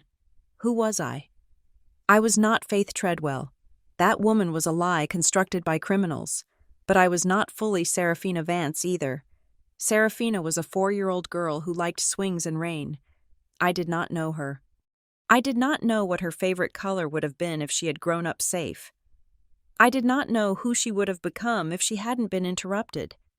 I was a hybrid, a creature stitched together from trauma and resilience. I had the memories of a Treadwell and the blood of a Vance. I walked to the window and looked out at the city lights. "What now?" I asked the night. The city did not answer. I had spent so much energy tearing down the old house that I had forgotten to draw the blueprints for a new one. I was free. Yes, but freedom is terrifying when you have no direction. I touched the locket around my neck. I opened it and looked at my mother's face. She looked happy. She looked free. I closed my eyes and listened. I didn't play the white noise machine. I just listened to the hum of the refrigerator, the distant sirens, the beating of my own heart. I had to find out who I was, not by looking at bank statements or DNA tests, but by living. I had to start from scratch at 34. It was unfair. It was cruel. But as I opened my eyes and looked at the Chicago skyline, I realized something. Arthur had taken 30 years. He had taken the past, but he could not take tomorrow. Tomorrow was the one asset he had never been able to get his hands on. And tomorrow, I was going to wake up and choose my own name. The courtroom was designed to intimidate, with its high mahogany walls and the seal of the state hanging like a judgment from God above the bench. But as I sat in the front row, watching the final act of this tragedy unfold, I did not feel intimidated. I felt a strange, clinical detachment. I was no longer the variable in the equation. I was the solution. The trial had lasted 3 months. It had been a spectacle, a circus of forensic accountants, DNA experts, and tearful testimony. But today, the circus was packing up. Today was the sentencing. Arthur and Martha Treadwell stood before the judge. They looked like husks of the people they had been at the gala. The orange jumpsuits hung loosely on their frames, stripping away the armor of Italian wool and silk that had defined them for decades. Arthur's posture, once rigid with arrogance, was slumped. Martha stared at the floor, muttering to herself, lost in a labyrinth of her own denial. The judge, a woman with eyes as sharp as flint, adjusted her glasses and looked down at them. "Arthur Treadwell and Martha Treadwell," she said, her voice echoing in the silent room. "For the crimes of kidnapping, wire fraud, money laundering, and conspiracy, this court finds you guilty on all counts. The callousness of your actions stealing a child to fund a lifestyle of excess is a depravity that demands the harshest penalty allowed by law." Arthur flinched. Martha did not move. "I sentence you both to life imprisonment without the possibility of parole," the judge declared. "You stole a life. Now, you will forfeit yours." The gavel came down. It was a sharp, wooden sound, like a dry branch snapping in a storm. I expected to cry. I expected to feel a surge of triumphant joy or a wave of crushing grief. I waited for the emotion to hit me, bracing myself against the wooden bench, but it did not come. Instead, I felt a physical sensation of lightness. It was as if a heavy, wet coat I had been wearing for 30 years had suddenly slipped off my shoulders and pooled on the floor, the suffocating pressure in my chest, the constant, low-level anxiety that I had mistaken for my personality, simply evaporated. I watched the bailiffs handcuff them. Arthur looked back at me one last time. He opened his mouth, perhaps to curse me, perhaps to beg, but he saw my face calm, unmoved, final, and he closed it again. He knew, finally, that he had no power left to trade. They were led away through the side door. The heavy steel door clicked shut. It was over. I walked out of the courthouse into the bright, blinding sunlight of a Chicago afternoon. The reporters were there, a shouting mass of microphones and cameras. "Ms. Vance, how do you feel? Is it true you are donating the money?" What will you do now?" I did not stop. I put on my sunglasses and walked straight to the waiting car where Alara was sitting in the passenger seat. "Drive," I said to the driver. "North?" We drove in silence for an hour, leaving the steel canyons of the city behind for the winding, tree-lined roads of the wealthy suburbs. But we were not going to the Treadwell estate. We were going further north, to a place that had been erased from the maps of my memory. The Vance estate had been sitting empty for decades. It was tied up in the trust, maintained by a skeleton crew of gardeners paid by the executor Arthur, who had done the bare minimum to keep the city from condemning it. We pulled up to the wrought iron gates. They were rusted, the black paint flaking away to reveal the orange iron beneath. Alara got out and unlocked the padlock with a heavy brass key. We drove up the long gravel driveway. Weeds punched through the stones. The house loomed ahead, a Victorian manor that looked like a sleeping giant.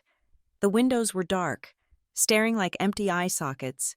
Ivy had claimed the entire west wing, strangling the brickwork in a green embrace. It was sad. It was a house that had died of a broken heart. "I have not been here since 1994, Alara whispered, clutching her cane. I could not bear it. "I do not remember it," I said honestly. I looked at the architecture, trying to force a spark of recognition. But there was nothing, just bricks and mortar. "Come," Alara said, "around the back." We walked through the overgrown grass to the rear garden. This had once been a paradise. Now, the rose bushes were wild and thorny, fighting a war with the thistles. The fountain was dry, filled with dead leaves, but there, under the sprawling branches of a massive oak tree, stood the swing set. It was made of heavy iron, painted a dark green that had faded to gray. The chains were thick. The seat was a simple wooden slat, weathered and gray. I stopped. This was the scene of the crime. This was where the woman in the leather gloves had taken me. This was where my life had snapped in two. "Go on," Alara said softly. I walked toward it. The grass crunched under my boots. I reached out and touched the cold iron of the chain. The metal smell was sharp on my fingers. I sat down on the wooden seat. It creaked, a mournful sound. I pushed off gently. The swing moved. I closed my eyes. I tried to block out the sound of the wind, the sound of the distant highway. I tried to listen to the echo of the past. And then, it happened. It was not a visual memory. I did not see a face. It was a smell. Sudden, overpowering, and sweet. Lavender. Not the artificial smell of soap, but the raw, earthy scent of fresh lavender crushed between fingers. And a sound. Not a voice speaking, but a vibration. A hum. A low, melodic humming of a song I did not know the words to, but knew the rhythm of in my bones. It was a lullaby that vibrated against a chest I was resting my head on. Sleep, my little sparrow. The rain is just a drum, the lyrics floated up from the deep ocean of my subconscious. My eyes snapped open. The tears were running down my face before I even realized I was crying. "She smelled like lavender," I whispered, my voice trembling. Alara nodded, tears streaming down her own face. "She grew it in the greenhouse. She used to put sachets of it in your pockets." "And she sang," I said, gripping the chain so hard my knuckles turned white. "About a sparrow." "That was her name for you," Alara said, "because you were always fluttering about." I looked at the garden. It was no longer a place of terror. The ghost of the woman in leather gloves was gone, banished by the scent of lavender. This was not where I was lost. This was where I had been loved. I wiped my face and stood up. The swing swayed empty behind me. Alara reached into her pocket and pulled out a key ring. It held a single, ornate iron key. "This is the master key," she said. "To the front door. The title transfer was completed this morning. The house, the land, the remaining trust funds. It is all legally yours. Serafina, you are the mistress of Vance Manor." She pressed the key into my hand. It was heavy, cold, and ancient. What will you do with it? Ilara asked. It is a lot of work to restore. Or you could sell the land to developers. It is worth millions. I looked at the house. I looked at the dark windows. I thought about living here, walking the halls alone, trying to resurrect a family that was dead. It felt wrong. It felt like living in a museum of grief. But selling it, letting bulldozers tear down the place where my mother had hummed to me, that was impossible. I am not going to live here, I said, and I am not going to sell it. I looked at Ilara, and the idea formed in my mind, complete and perfect. Arthur and Martha had all the money in the world, and they used it to build a cage. I said, I want to use this place to break cages. What do you mean? There are thousands of families like ours. Ilara, I said, parents looking for children, children looking for parents, people trapped in legal battles they cannot afford, fighting against a system that loses paperwork and forgets names. I want to turn this house into a center, the Vance Center for Justice. I pointed to the main hall. That will be the reception. The ballroom will be for legal clinics. The bedrooms will be temporary housing for families who travel here for court dates. A legal aid center? Ilara asked, her eyes widening. Free legal aid for missing persons cases and identity reclamation, I affirmed. Funded by the $50 million I recovered from Arthur. We will hire the best investigators, the best lawyers. We will do what the police failed to do for us. Ilara smiled. It was a smile that broke through 30 years of clouds. Isolde would have loved that. She always wanted to save the world. Then we will save a piece of it for her, I said. We walked to the family cemetery at the edge of the property. It was a small, enclosed garden surrounded by a stone wall. There were 3 headstones, my grandfather, my grandmother, and a smaller, white marble stone, Isolde Vance, 1968 to 1996. Beloved mother and sister. I knelt in the grass. I placed a bouquet of white orchids, the flowers I had bought on the way here, against the cold stone. I traced the letters of her name. Hello, I said. I am sorry I am late. I took the long way home. The wind rustled the trees, a sigh of leaves that sounded like a breath being released. They took 30 years, I told the stone, my voice fierce and steady. They took my childhood. They took the chance for you to see me grow up. They took the sound of your voice from my ears. I stood up, brushing the dirt from my knees. But they did not win, I said, because they did not take the rest of it. I have 30 years left, maybe 40, and I'm going to make them count. I am going to make the name Vance mean something other than tragedy. I turned away from the grave. I did not say goodbye. You do not say goodbye to someone you carry in your blood. 6 months later, the smell of fresh paint was still lingering in the air of the office. It was located in a renovated brick building in the Loop, not far from where Ethelgard Analytics stood, but a world away in spirit. The frosted glass door was open. Sunlight streamed in, hitting the polished wood of my new desk. I sat in the high-backed chair. I was wearing a suit, but it was not the severe, armor-like black suits I used to wear. It was a soft navy blue. I felt comfortable in my own skin. I looked at the nameplate on the edge of the desk. It was brass, simple, and new. Serafina Faith Vance, Director. I had thought long and hard about the name. Ilara had asked if I wanted to drop Faith entirely, to erase the Treadwell stain completely, but I had decided against it. Faith was the name of the girl who survived. Faith was the name of the woman who learned to analyze data, who learned to spot a lie, who learned to fight back. Faith was the resilience that Serafina had needed to endure the darkness. Faith was not a tribute to the monsters who named me. It was a tribute to the virtue itself. It was the belief that the truth would eventually rise. I kept it as a badge of honor. I was Serafina, the girl who was found, but I was also Faith, the woman who found her. The office was buzzing outside. We had hired 5 junior lawyers and 3 private investigators. Marcus Sterling was serving as our senior counsel. Pro bono. claiming he was too old to golf and too mean to retire. My computer screen was open to a case file. A young man in Ohio, adopted under suspicious circumstances in the late 90s, looking for his biological family. It was just one case, one data point, but to him, it was the whole universe. The phone on my desk rang. It was a sharp, demanding sound. In my old life, a ringing phone meant a crisis. It meant a dropping stock price or an angry client. It meant Arthur demanding perfection. Now, it meant hope. I reached out and picked up the receiver. My hand was steady. My heart was full. "Vance Law Office," I said, my voice clear and strong. "This is Serafina Vance speaking. How can I help you find what you are looking for? Thank you so much for listening to this story. It has been a journey through deception, identity, and the reclaiming of a stolen life. I would love to know where you are tuning in from today.